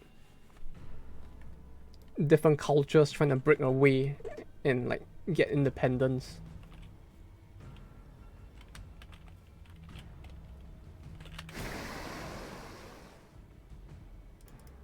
Oh, this may not be good that I'm just stuck in the open like this.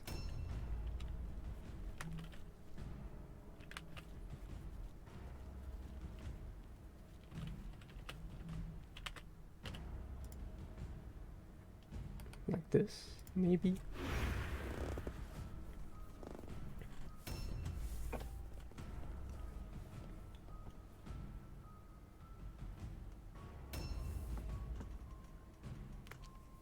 I didn't know the southwest was also like initially like not a part of China though. although come to think of it, yeah, it's like most of the country is really just made up of lands that were eventually just subsumed into the same country. Like I remember for the longest of time, like Manchuria wasn't actually held by China as well, although it is nowadays, I think, right? Or is it not part of China?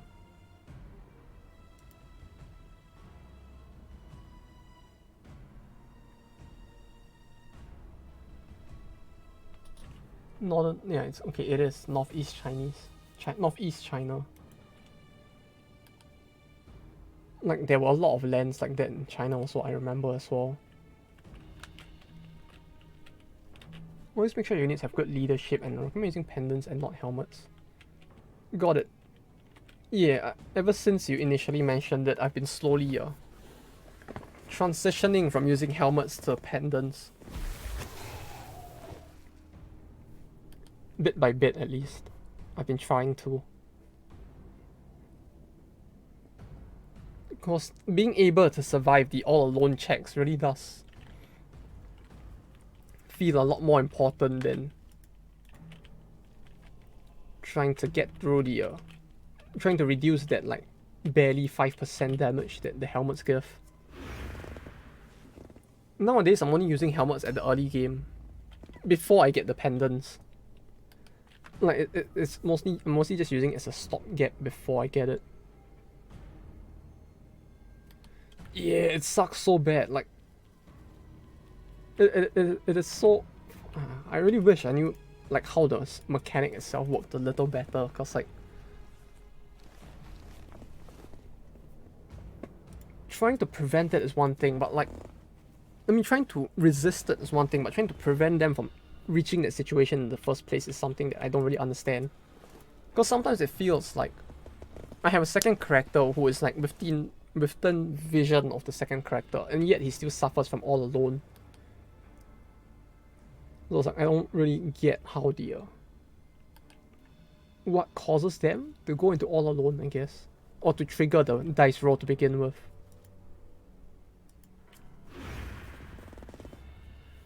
Like I would have a mosh pit of this like people fighting his people, and then one guy who happens to be surrounded by a few people would just like trigger an all alone check instead. And sometimes I don't get how that actually happens. It's very confusing. I wish the game actually like explained better like how that entire system works.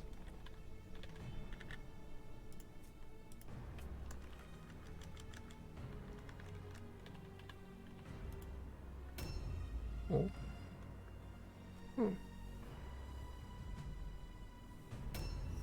Oh, there we go. Then we go down this way.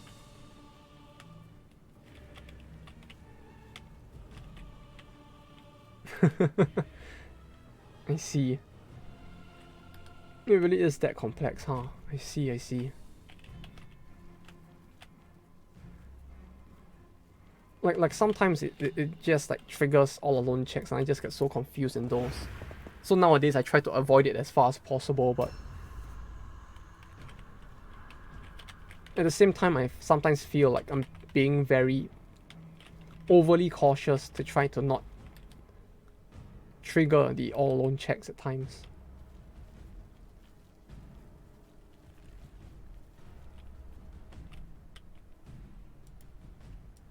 Paranoia, you sure could tell us.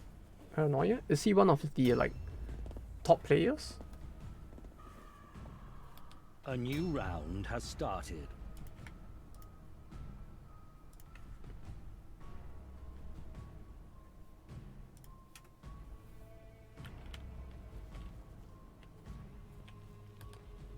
Are they still up there? They're still up there, huh?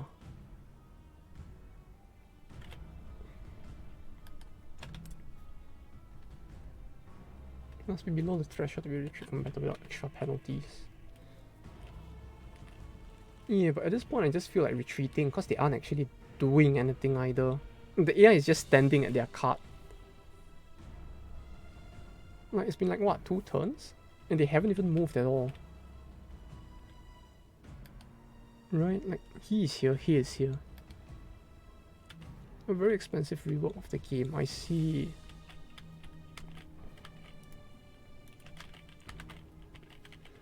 Yeah, they definitely sound like someone who would know best. Like how the range for all alone actually works. Which would be quite good to actually know. It feels like right now it's like the all alone bonus, the all alone check itself is quite. It's like one of the biggest question marks for me at least. Because like sometimes I just worry like how close do my characters have to be to not trigger the check.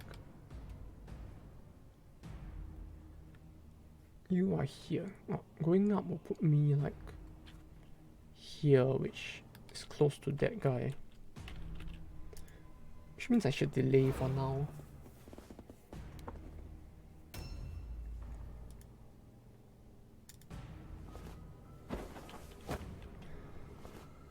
Like especially with the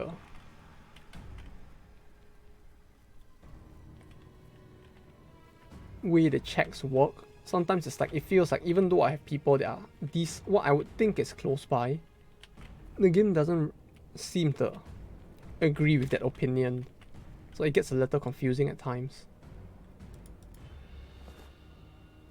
Yeah, sure. Take your time.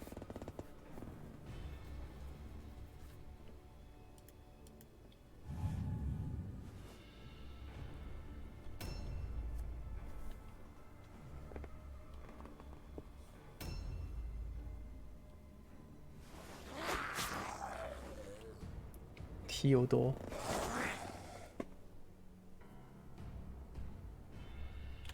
Just something about the name Theodore on a zombie. Or rather the fact that the zombies actually don't have last names. Feels a bit funny. I mean, it kind of makes sense because the zombies are probably like, they probably only have a name just so that they can be differentiated for ordering them, right? I would think.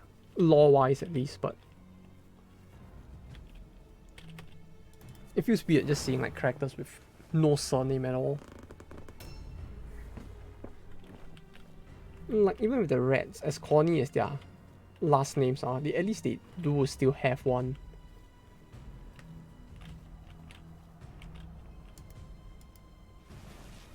But with the zombies, it's just like, nope, nope, this one is, they're like pets, you know, they just have a first name and nothing else.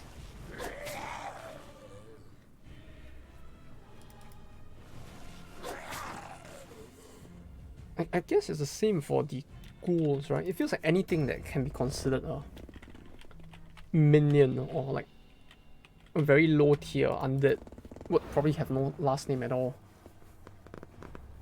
Although I don't remember if there's anything about that in the law at least.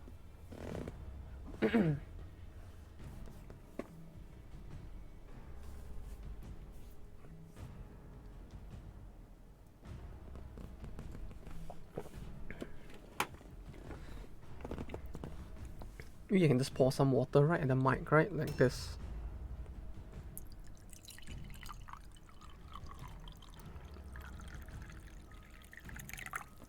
I feel like the mic will just pick it all up. Let me just drink some water real quick.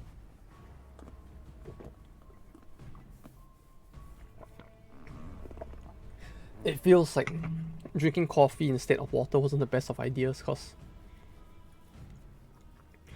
for the longest of time my throat felt kind of dry, probably because of the coffee, but yeah, we're good now, I think.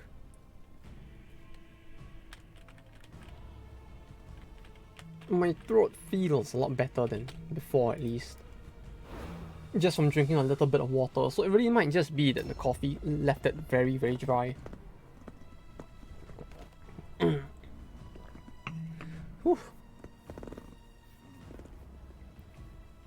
Yeah, note to self to not drink coffee before a stream again. Or at least to drink some water along with the coffee, I suppose. Although I don't know what it is about coffee that just leaves my throat so much drier.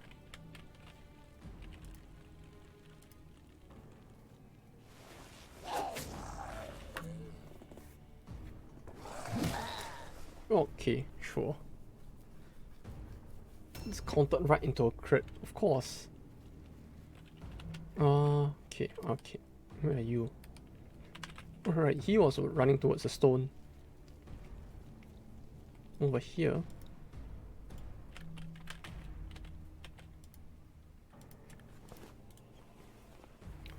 He only has 3 inventory slots, but I guess it doesn't really matter since it's all of the rather low value stone, right? The lowest value stone at the very least, so it's fine. We'll just pick up the rest. Pick up as much as we can and I'll just book it.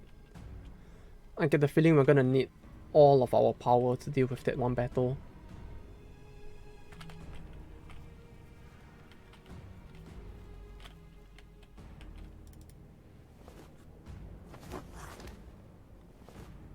Alright, like, I feel like I could sneak behind them from here.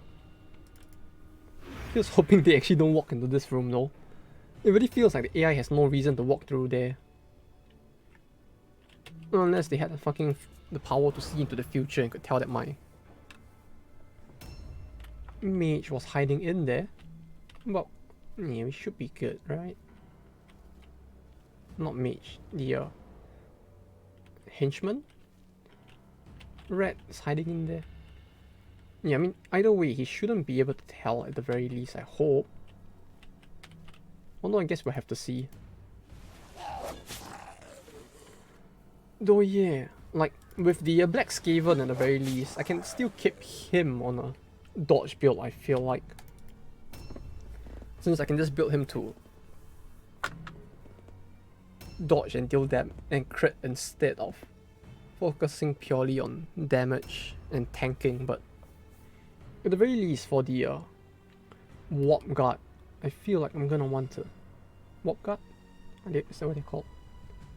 Yeah, the warp guard. At the very least, it feels like with the warp guard, I'm gonna want to keep them. Oh no, here she ran out of move as a result of me constantly delaying. Oh, that was such a waste.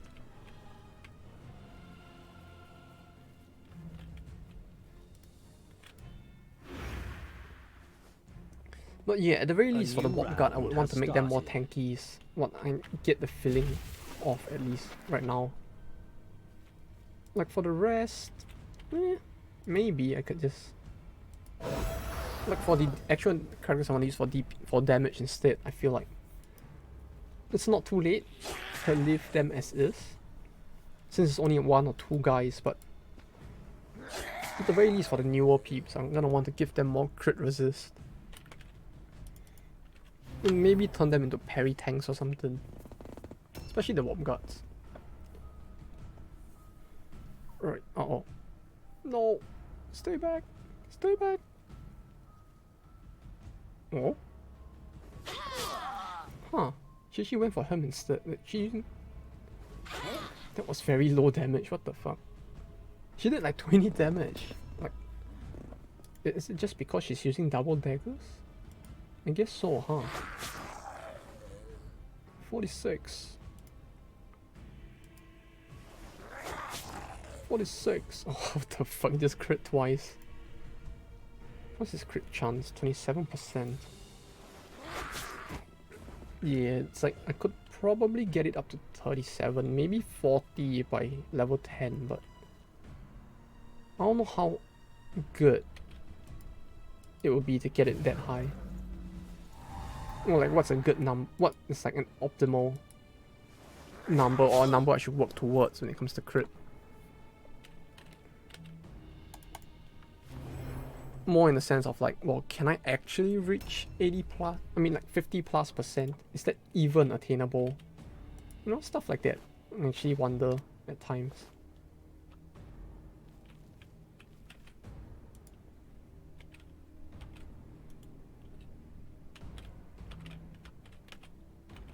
Yeah, from here, this should be a good spot, right?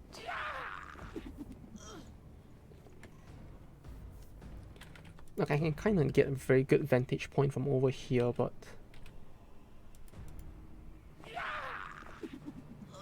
yeah, okay, this is good.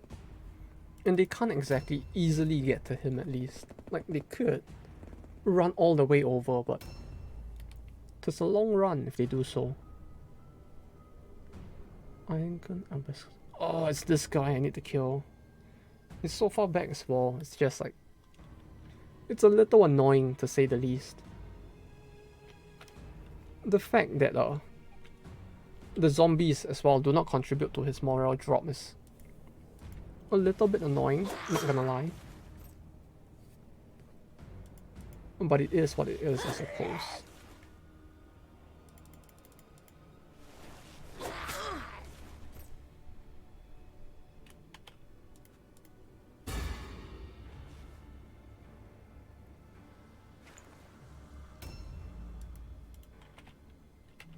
I gave him strong blow?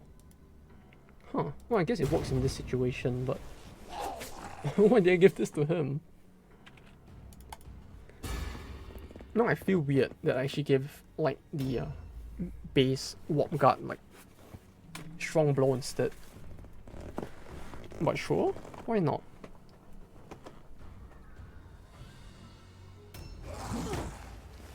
Haha.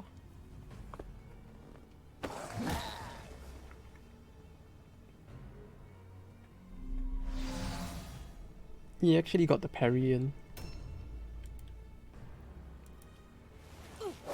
Haha.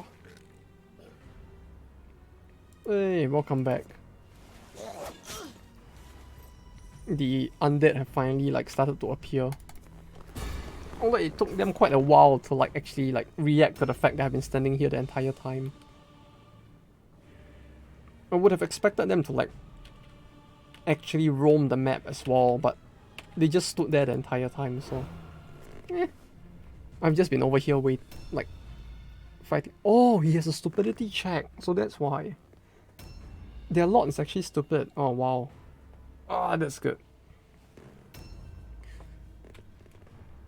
Oh yeah, I've been meaning to ask as well, because I was kind of curious, but do the undead have... Yeah, I joined it. Although I haven't said anything so far. The one you linked to before, right? A new round has started.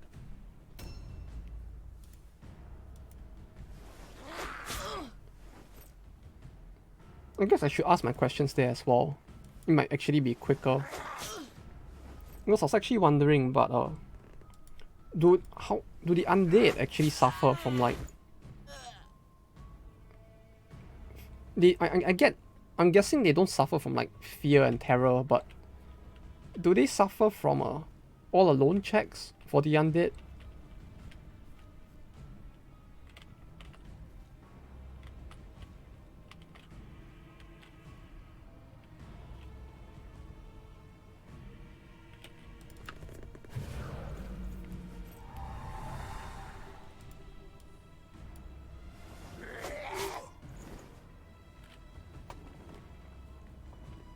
Oh, he got stunned though. I guess it's just RNG that the vampire lady didn't get stunned, huh?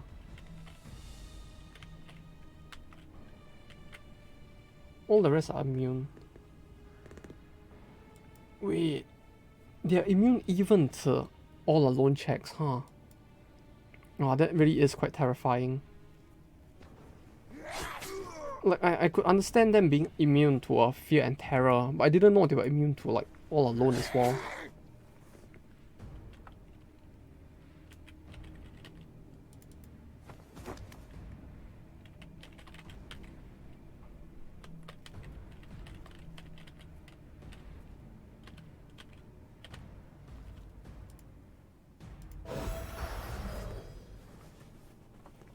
Only the Drag and Necromancer, that makes sense, yeah, but... Because I was just assuming like that with like other, you know, Warhammer games, units that cause fear and terror are immune to themselves, but... This is a great character builder. So good for checking skill spells, etc. Oh, let me click on that. I feel like I may have seen this once. Although, let me check, yeah, like what... If it actually shows what they're actually like immune to, that would be nice as well. Jump down here.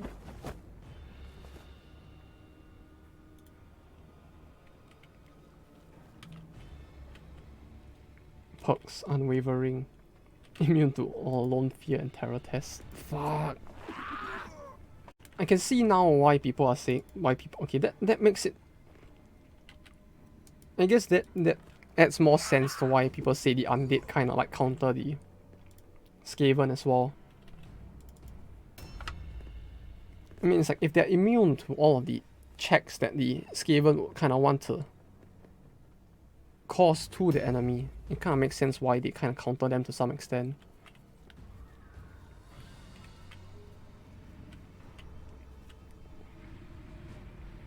Because when we're at a low level warband are incredibly dangerous. Yeah, I can imagine.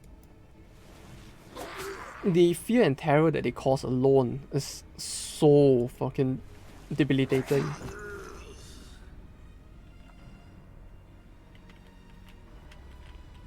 Because like the resistance to those checks at the early game is so low. And the fact that they can just you just get it just triggers every time someone goes near them just makes it feel so fucking horrible at times. Wait, is he here? Vampire and Tholas move 7 as well. That just makes it even worse.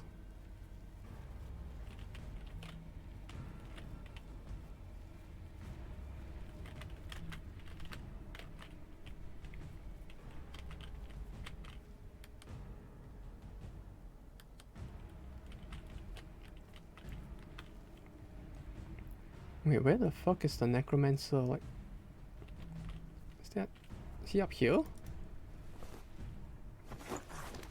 Oh, uh-oh. Uh-oh.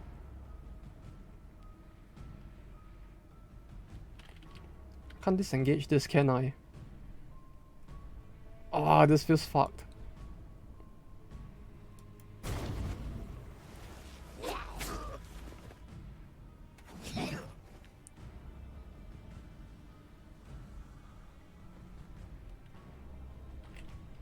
This actually feels potentially fucked if they're just like gonna camp up here.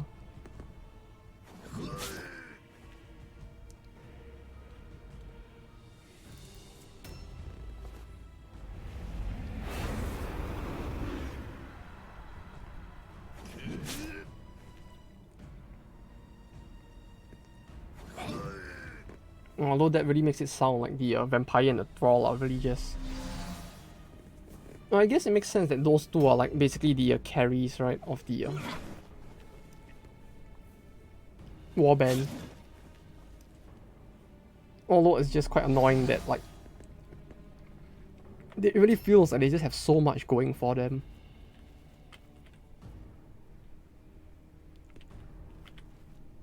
Ah, okay. Dang it. No. Yeah, maybe if he didn't move, but... Yeah, I guess they were just like standing up there and not doing anything the entire time.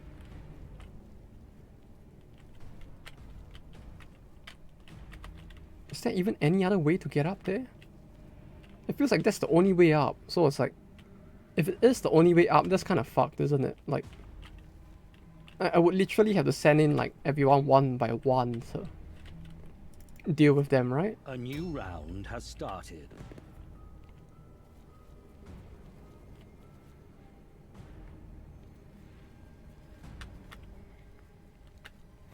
Yeah, they did a good job of hiding him, that's for sure. They did a really good job. Although it's like, the fuck do I do now? It feels like I can't really do anything to get up there, can I?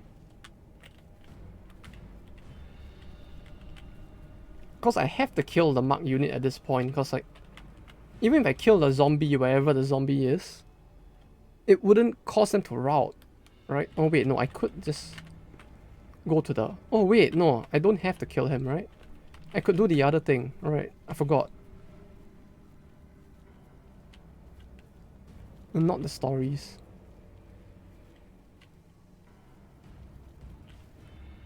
You only play the Wordstone games and the stories. Yeah, I'm starting to see why. It's like, the mark for death one is kind of annoying if it's gonna like do this instead of actually like play properly. I guess it's just a case of like with the marked for death, right? It's more like, or rather, I guess it's just a case of like with the weird stone. Oh yeah, I was thinking of maybe doing that instead, because like, if I can't get to them, the most I can do is do this and hope that it works. Though yeah, I guess I should just try to get the warpstone mission as far as possible. Because clearly this isn't working out. Like, if they're gonna camp in locations where I can only go in one-on-one, it really feels quite fucked as well. Okay, that was close.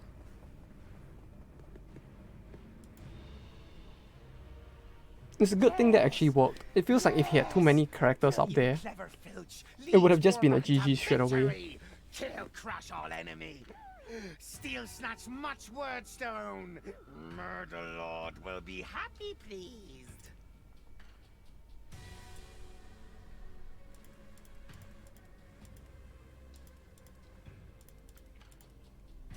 Oh, that was close. It's a good thing that the roll actually, like, they didn't actually succeed in that roll. Feels like if they got the success on that moral roll, I might have actually been quite screwed. Right, out you go. Put you in.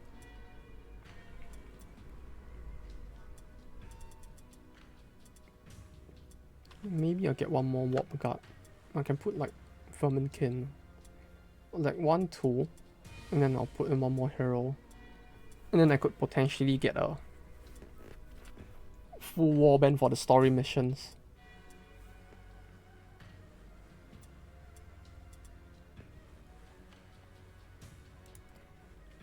It's like at this point I'm just slowly trying to build a warband that I could bring to the story missions, but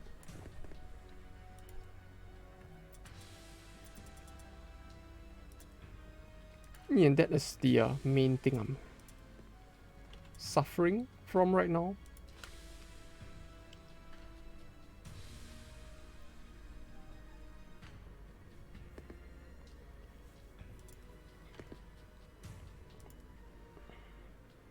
Of silent death. Maybe increasing this to give another additional 5% might be good.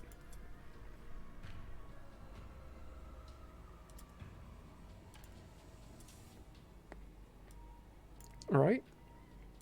I assume at least that having this might actually help a bit. Since the crit for these guys is kinda important. Kinda.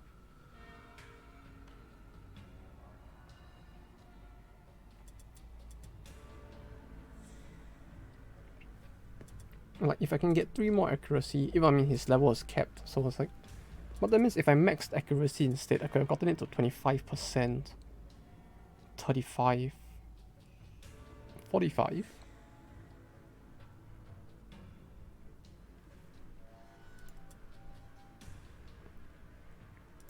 Yeah, I could have potentially have gotten him to like 45% crit rate. Although at least now I can still potentially get him to like 45% maybe.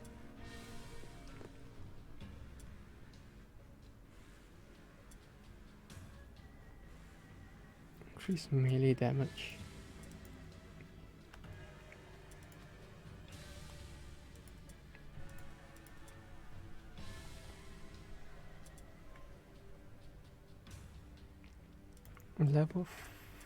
Wait, no, not intelligence. There's not much point to get intelligence on them, right? I would typically just want to go like leadership and maybe toughness to 9 beforehand.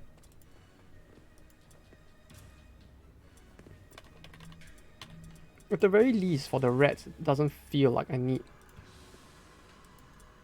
to get intelligence as much, I guess.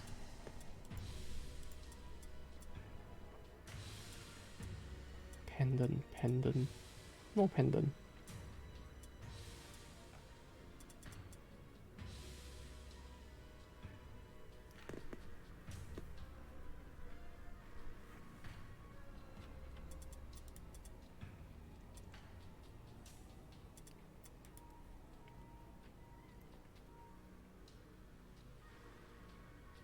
LD for the melee units, and alertness for shooters.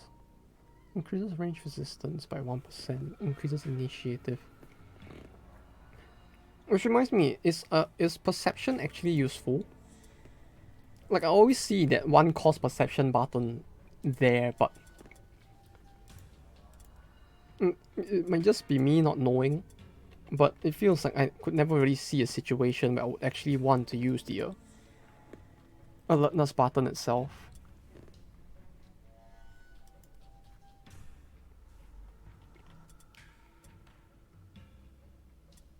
I mean, yeah, the perception button itself.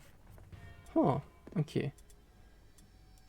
I guess I just gotta figure out these situations where I need to use it. Checking for traps. Ah, that's true as well, huh. Like, somehow I just never thought to check for traps. Usually I just run headfirst into them, which probably isn't the smartest of ideas.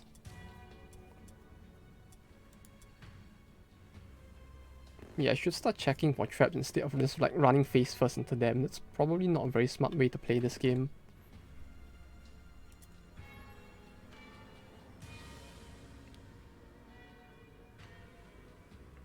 Ah, yeah. Ambush. Check for traps and then ambush. Yeah. Yeah, that makes a lot of sense, yeah. Especially with the number of times I've gotten screwed over by that as well.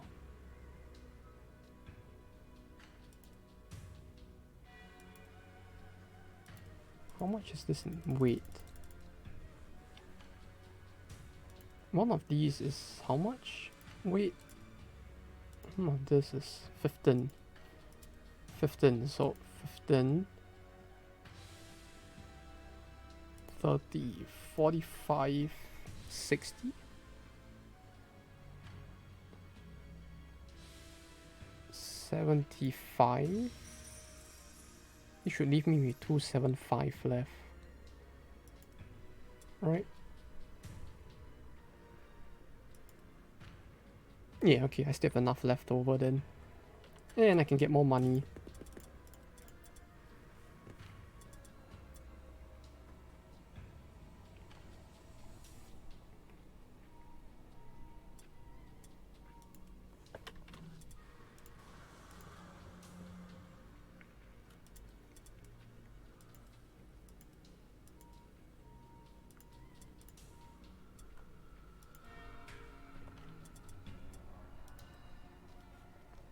Check for ambush. Yeah, I really should use it more often.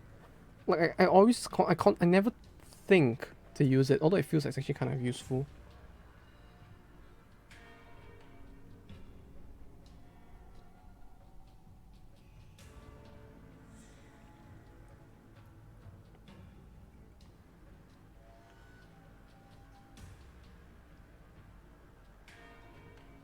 One time special melee skill. Armor proficiency.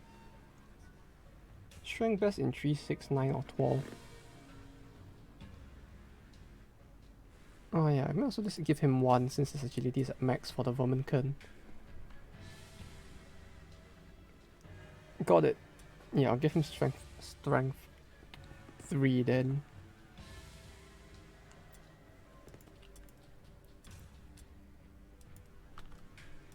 There we go. Armor proficiency. Wait, so in terms of like the recommended armor for them, is heavy better than light, or is it just like a it depends on the person's playstyle, either is fine sort of deal?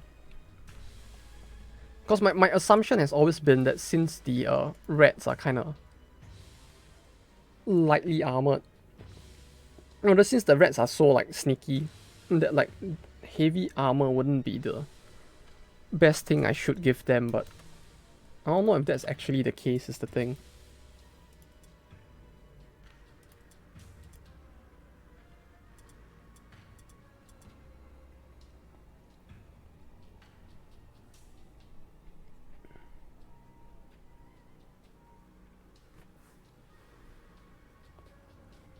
Unless I use Knowledge Mordheim or Knowledge Tactics, only spellcasters need Intel. Knowledge Tactics? Increases dodge and parry by 5%. Oh!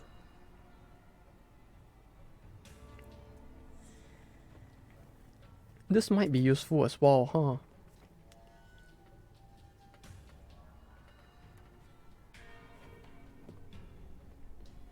It's only a vibe, it's not like they're hard to detect, I see. So building heavy armor on them is actually something I could consider as well, huh? Since like with a strength of 15 and a toughness of 14, it feels like even the Black Skaven, I could technically get heavy armor specialist on, right? Although I don't know if that's actually recommended, of course, but technically I could do it, right?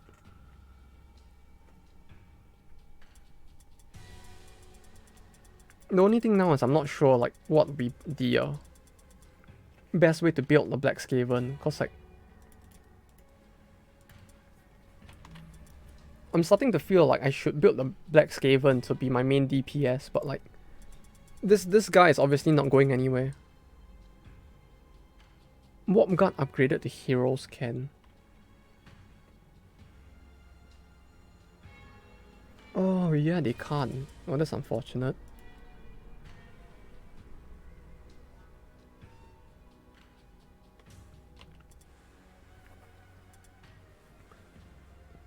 What great? No, not perfect. Yeah. Wait, when you say upgraded to heroes, do you mean like doing this?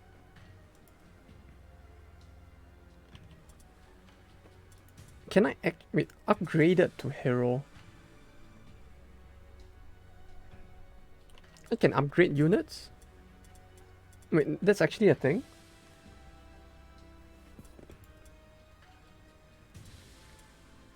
Wait, how do I upgrade a Warp Guard into a hero? Or do you mean I just put them in the hero slot like this? And that's enough?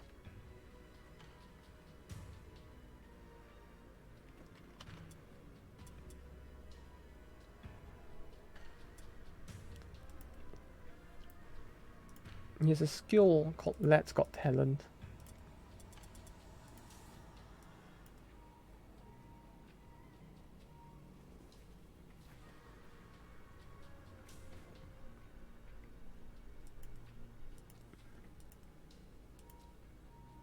This? Promote the henchman to hero. Oh.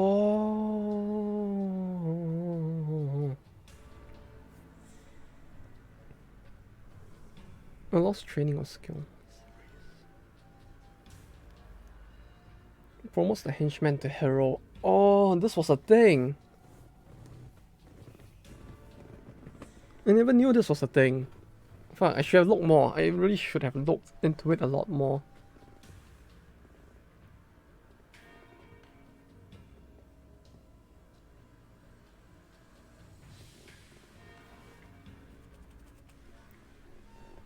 So LGT needs int 9.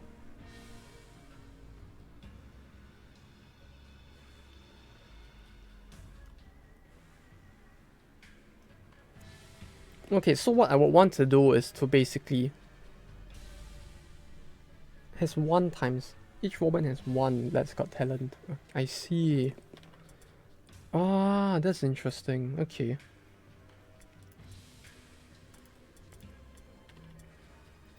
So I should get a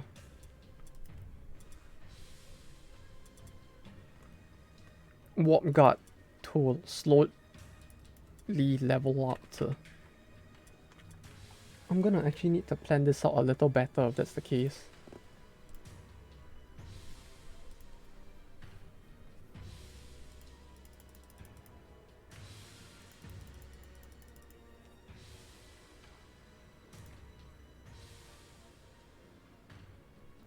LGT Mercenary Marksman. LGT.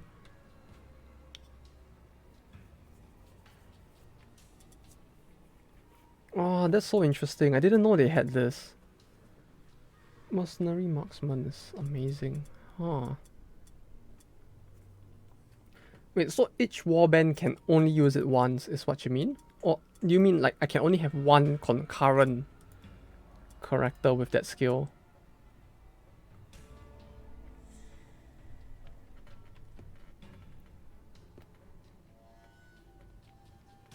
The skill called Let's Got Talent.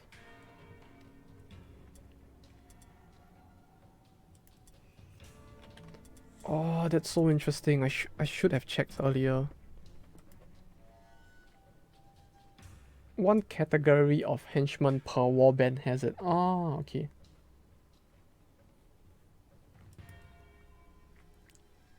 So I could actually develop a warp guard into an eventual like tank hero, if that's the case, huh?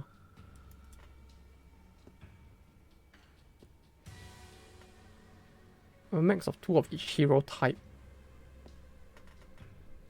Ah, I see, I see. Yeah, it wouldn't make too much sense to have too many warp guard like LGTs if that's the case as well anyway, right? I see.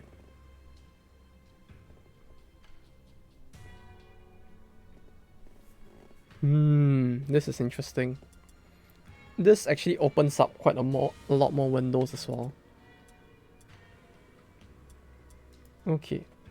I get so when I actually looked at the calculator you shared, so I guess I could still promote this guy to a hero eventually. Yeah, I might consider that. In the meantime, I do not have that DLC yet.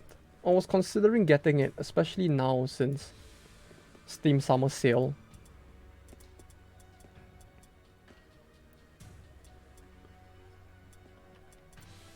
It feels like the best time to get it, if anything.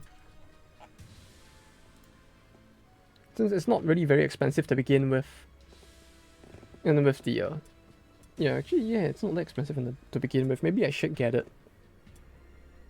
Like, when the enemy uses it on me, I feel so harassed. Like I'm just being oppressed by them. They have healing globes. Oh, they have a healing skill.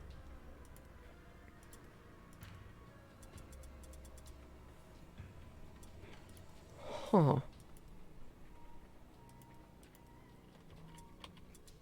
Yeah, all the more I should actually consider putting them in, huh?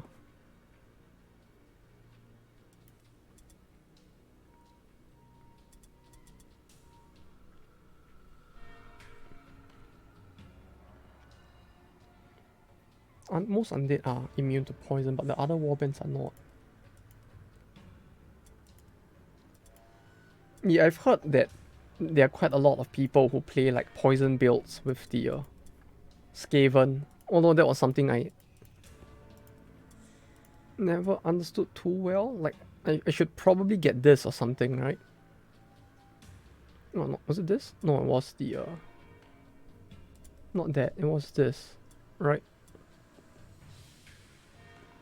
Warp poison. I was told by someone else as well, like, going warp poison might be good. Character and warband channel in the Discord. Yeah, I should try asking there as well. It feels like it would take quite long to try to discuss it in chat. But at the same time, it's like 3 days left. considering how much stuff I can do in the game if I do that. I feel like I probably should try asking there as well. Yeah, I'll be sure to drop by and give an ask.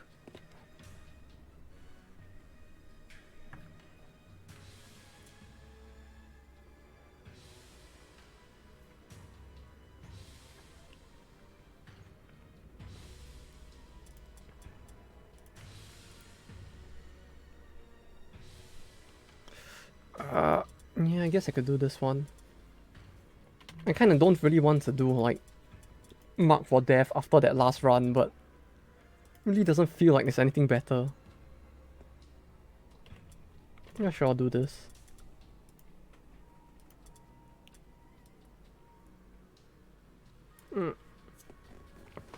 An enemy warband is fragmented into small patrols. Yeah, Possibly that's to try true. and slip past You your can get warband more and escape with some ideas for stealth. different builds from different Aware people of who these play Skaven as patrols, well. you quickly Or just in dispatch general for other posting warbands small too. groups to intercept them and prevent any Especially for some of the enemies other from leaving warbands the I've been area trying to... without a fight. that I've been testing out as well. I've been trying to find more ways to build them, so asking on there might be my best bet.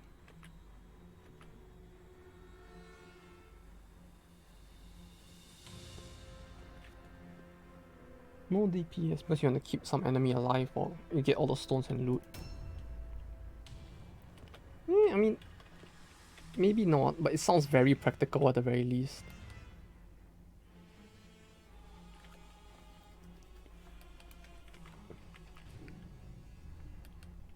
And that's more than anyone can ask for, right?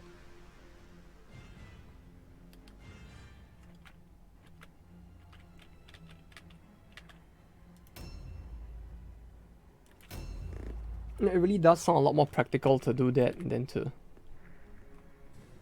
If you want to like farm as much of the warp stones as possible, especially for the story. I might want to consider trying something like that though. Just knowing that there's the Let's Got Talent now. It's kind of opening my third eye a little bit, so...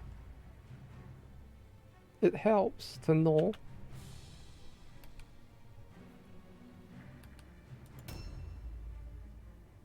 Maybe some of this I can bought for playstyle.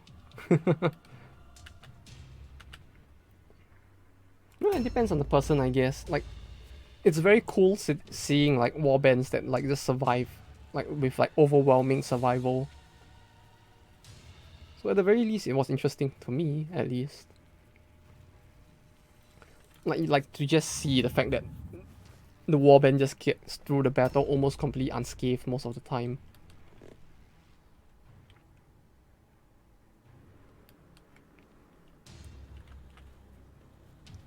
At the very least for now, that's what I'm trying to... That is my target at least, to just like not die as much.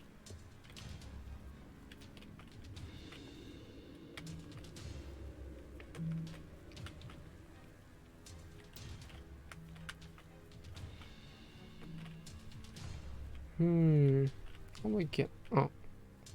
Here? Oh, okay. Got it. It was here all along. Yeah. You just gotta not die, right? It's just like... How to get good? You just don't die. Although in this case it actually feels like less of a meme. And more like an actual tip. You know, like, yeah, just build to not die. And things will probably go a bit better since... Yeah, the fact that like each individual unit will actually suffer for... Actually lead to the whole warband routing. Makes it feel all the more like I'm gonna want to try to keep everyone alive as much as possible.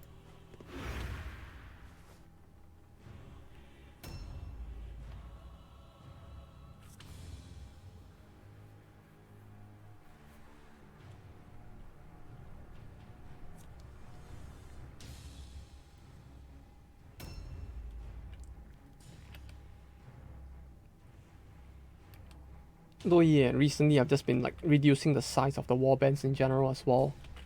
Just to make things a little faster. Sure.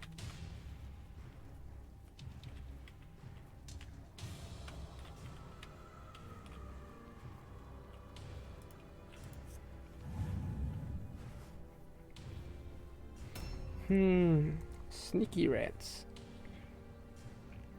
I really love how scuffed the rats look. Just walking to the wall over there. The mad lad's drunk. And where is he?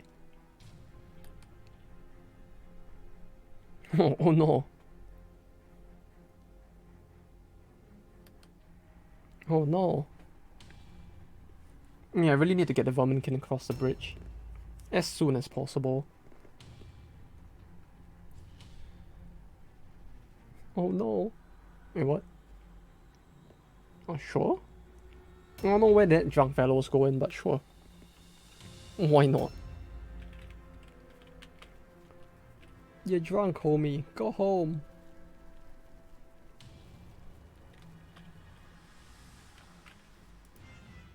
Maybe here.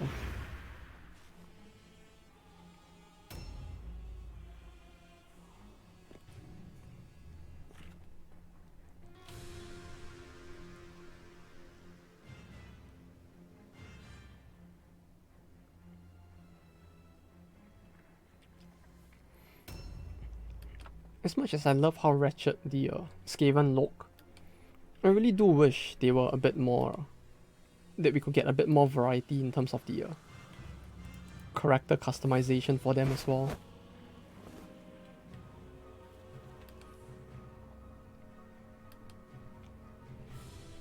Like, I feel I say that way too much, but at the same time it's like... I really do want like more variety in general for them, you know? I just want them to look more wretched as far as possible. Like, I want my mutated demon rats to actually look more like, you know, mutated demon rats. And having them like look like, and having distinction between the rats of the multiple, or having aesthetical differences that will let you like customize them to look like they're from the 4 different rat clans would be kind of nice. Like, I get that the story is largely based off Ashen, but it would be nice if we could get them to look like rats of the other major clans as well.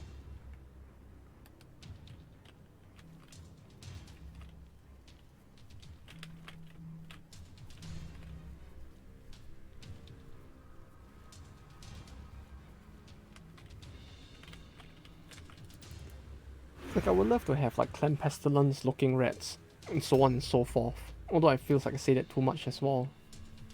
Or too often as well.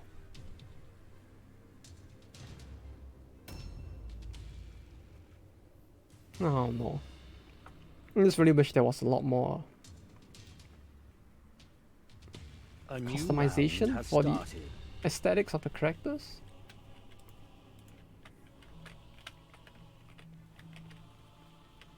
Quarter to half. Why? Why is it a quarter to half? He's right there, I can see him like fully. Why is it quarter to half covered? But why? But why?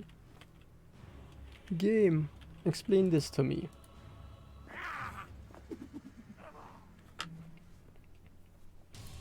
Man, the range units for Skaven really are pretty scuffed, aren't they? Although I guess it's just the Verminkin being shit, but still. They do be quite disappointing at times. Although, yeah, I probably shouldn't be expecting too much out of them.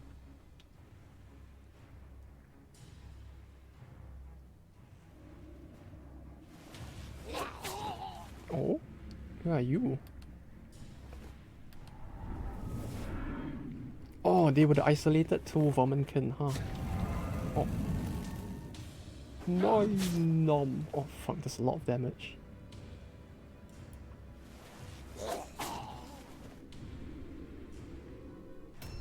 Oh? Huh. You only hit once, huh? That's a surprise. I could get around, right? Somehow. Maybe here?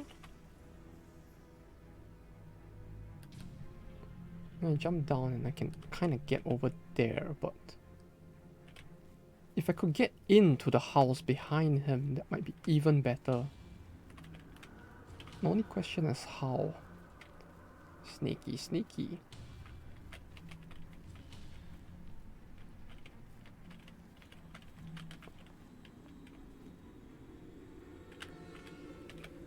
Oh. That is that one.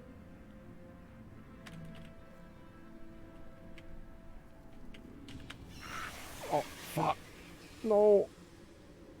Oh, that's not good. I guess we'll just go down then. It might actually be safer down there at this point. Oh, god damn it. God fucking damn it.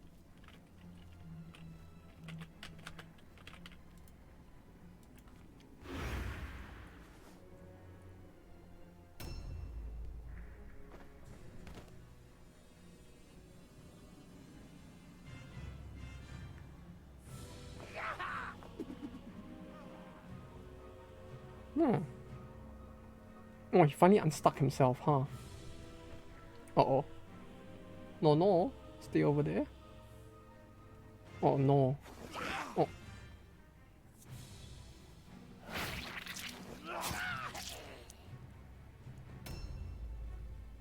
God damn it, he managed to run all the way over, huh?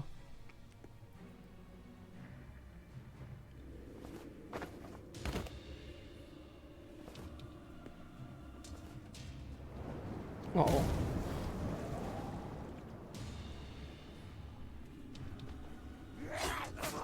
Oh? Uh-oh.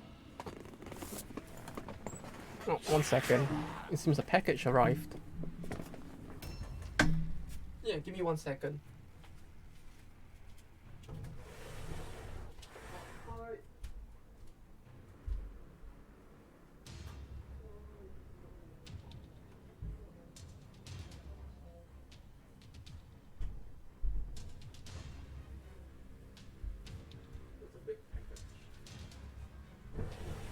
There's a very big package.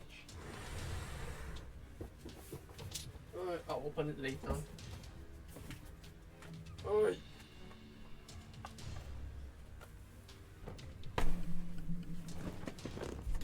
In the meantime, we need to disengage, right?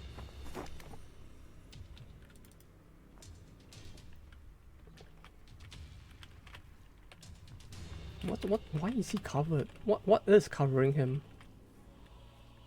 Like, this works. So what was even covering him just now? That was quite weird. Yeah, sure, let's do this then.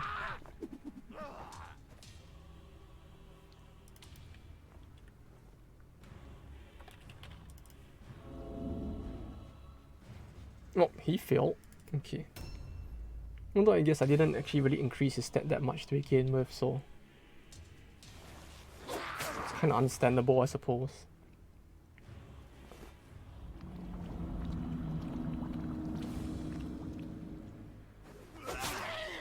Oh, come on.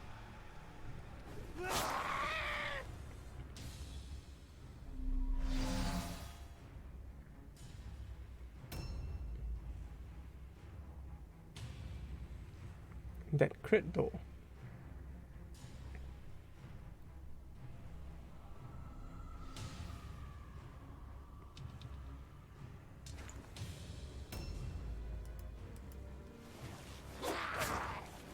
Well, I mean, it's a good thing I still have 2 more hits, but that was a very shitty crit here to hit me with over there.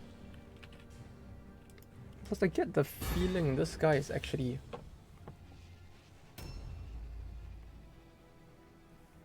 tougher than my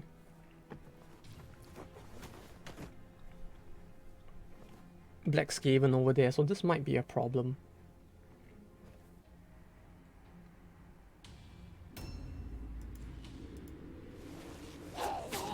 Like, I just have too many characters that might just be a bit too isolated from each other as well.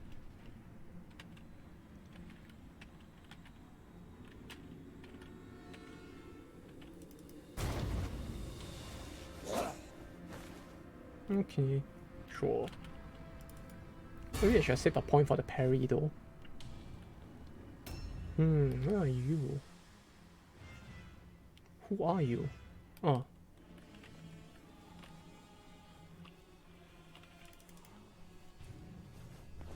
Not too much thinking to be done then. Okay, never mind. I should have thought a little harder. Uh-oh.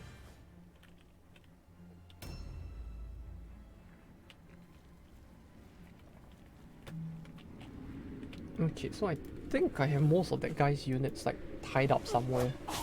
Like his leader is tied up over here. in a 2v1. Although his henchmen are probably still roaming somewhere that I can't see.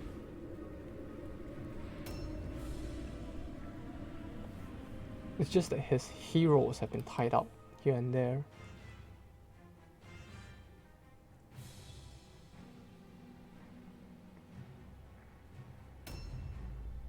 Uh-oh.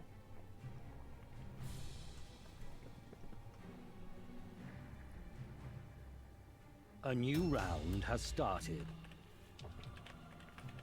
Yeah, I gotta try to take at least some of them down ASAP before I get swamped by the inevitable mob of enemies that are actually tougher than my guys.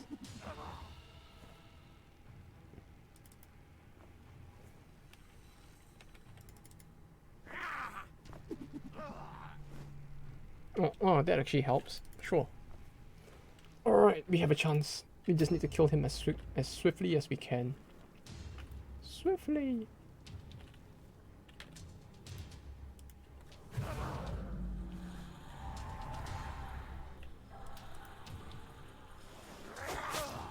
Ooh. Yes, crit him more. 32% crit. Yeah, his crit rate is getting very high, which is I'm very thankful for. And he can finally use a dagger that isn't a common, so that too is actually quite great. Like having to rely on that shitty like common dagger this entire time was just fucking horrible, so I have no complaints. Oh hey! The high crit rate is slowly paying dividends. And I think he can actually attack thrice with the claws. Yeah, he can. It's over. It's over, Anakin. These rats are actually like beating them in terms of like individual one-on-one power now. Kinda. I think this is his mage, so I could very well be very wrong, but well, at least we got the mage. You know? No, we just need to get the rest as well somehow. If only I could figure out how to enter that house. Is there even a way? Feels like there's no way I can enter that house that he is in. Okay, sure, I'll just go back up, I suppose. Or I could steal his shit. Right? Just loot him of everything he's got since I'm already here.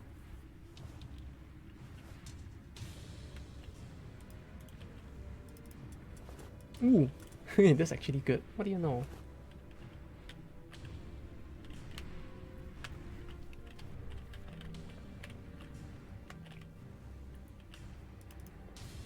Now he gets a free dodge.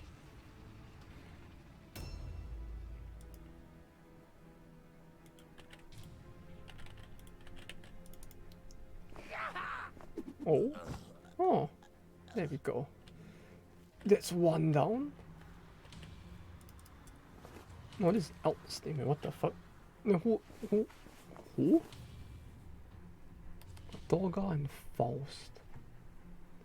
Ribbon. Dorga. That's not the one though. Right? There's no skull on him. Right? Dorga. Ah, they have the same name. Fuck, I didn't notice that. Then who is Faust? Oh, okay, I see. He's just keeping the other guy safe, huh? He just doesn't want me to clear the objective. Sure. Why not?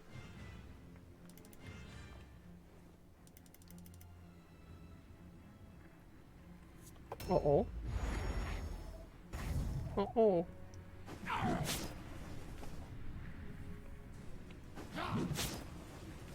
Fuck, that damage is really no joke, huh?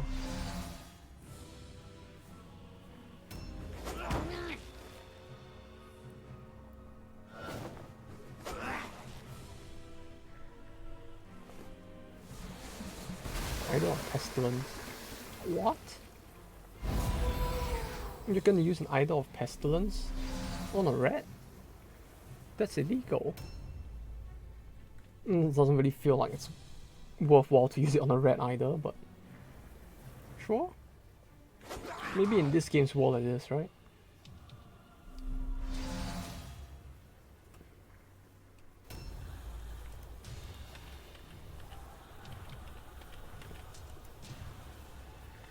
Debuff flare. We can just hit him anyway, right? It's not like he's gonna parry me, so it's fine. Just swing wildly at him. Hope for the best.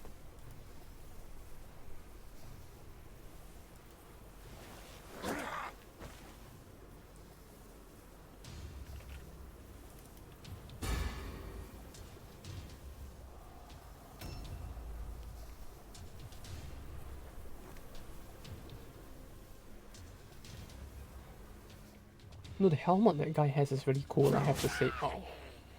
Uh-oh.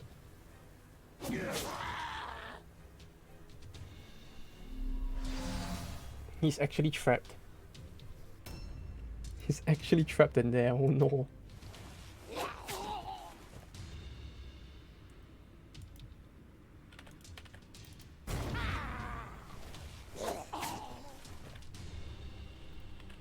Need to end this before he actually dies.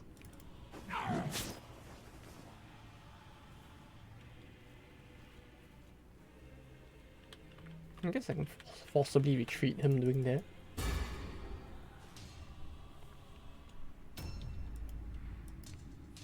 I don't know if that's actually worth it, but at the very least I want to get him out of there in case. I actually need the space to hit this guy more. Okay, I want that. Objective completed. Objectives updated. Then I can go back up somehow.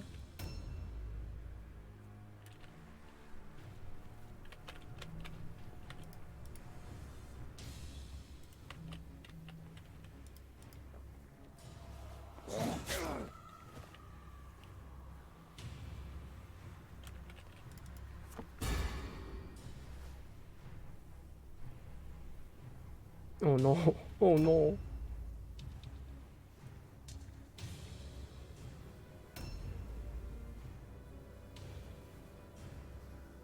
A new round has started. Okay, he actually succeeded in the route check. He actually succeeded it. Is there even space over there? There is barely any space. There is barely enough space for one more person to squeeze beside him.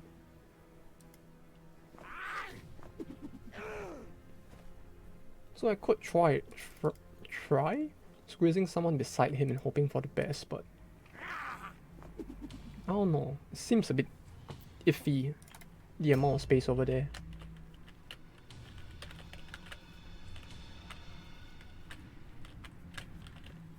Oh, this way isn't the right way. Right? Oh, okay. Take care. And good luck with work stuff as well. Hopefully the industry booms even more soon for you. Take care and have a good day. And thanks for dropping by once again.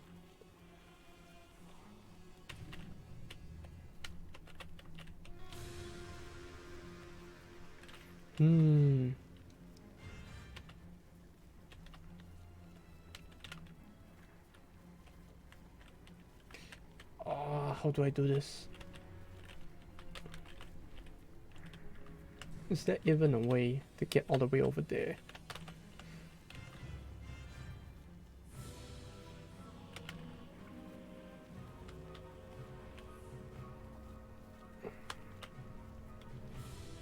No, I guess now is as good, or after this battle is as good a time as any to end the run, I guess. After this I'll probably swap to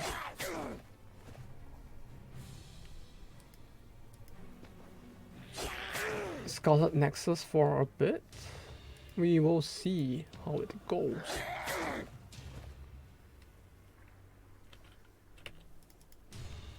Oh, he just gets unlimited access to free dodges, huh? Oh, that's so great.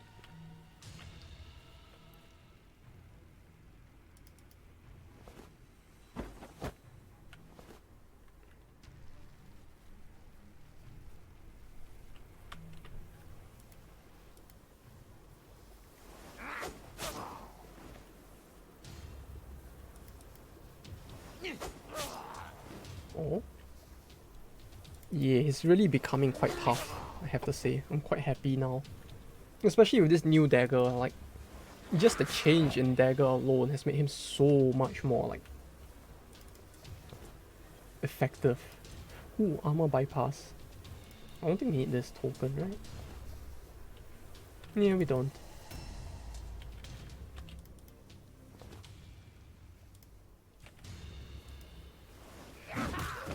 There we go. Can I disengage now? Disengage. There we go. Ho ho! Objective completed. Outplayed. Completely outplayed. Utter global annihilation. Haha.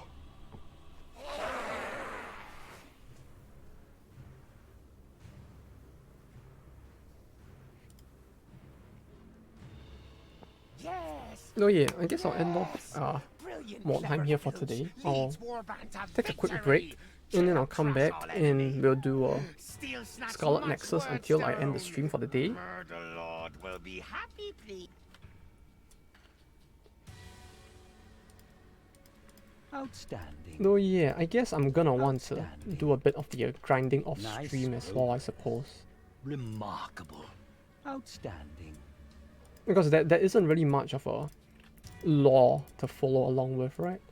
The most you get to see is me progressing and suffering in the meantime, but aside from that, there isn't much, all too much in terms of like lore that or chronology that needs to be followed with this game, so I might just do the rest or do some levels of the grind off stream in terms of leveling them, and then I'll just do a quick recap of what has changed the next stream, you know.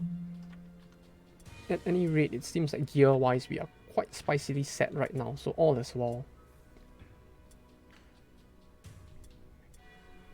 But in terms of like just things like leveling and all this, it's probably quite boring to watch, I can imagine. So I'll probably do that off stream, I guess. To some extent, and then I'll do like the story part segments on stream. No wait, you're the level 8 one, I don't want to give you intelligence. It's too late for you. You can't be saved. Hopefully I can get him to at least like 9 toughness though. Which without that I will guess we'll have to see as well.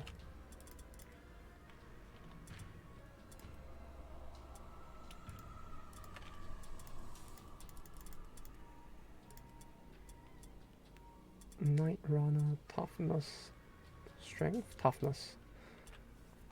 Strength on him is a bit useless if I'm making him fully ranged, so we'll do this. Now just make sure we've added the stats for everyone. It's the warp guard. Get this to 12. This to 9. Skill wise, you can get a silly. Oh, he has no skill points.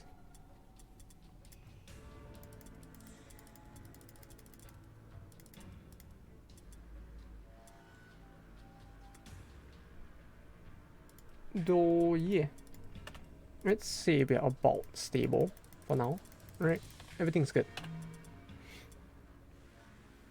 Yeah, all is well.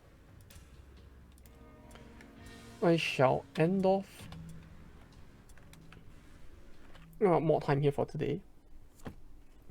And yeah, I don't know, if I get bored throughout the day for the next few days or whenever, like if I'm looking for something to play in Mordheim, instead of just playing the human warband all the time, or like trying out new warbands, I suppose I could like do a bit of the grinding for the Skaven one as well off stream. And like I said before, I'll just do like a progress report, like this, we have leveled this guy to this level, and then given him this skill, and that's about it. And then we'll just get them to the point where I can do the story missions, because otherwise it's going to be pretty boring just watching me like repeat like similar battles over and over again, I suppose.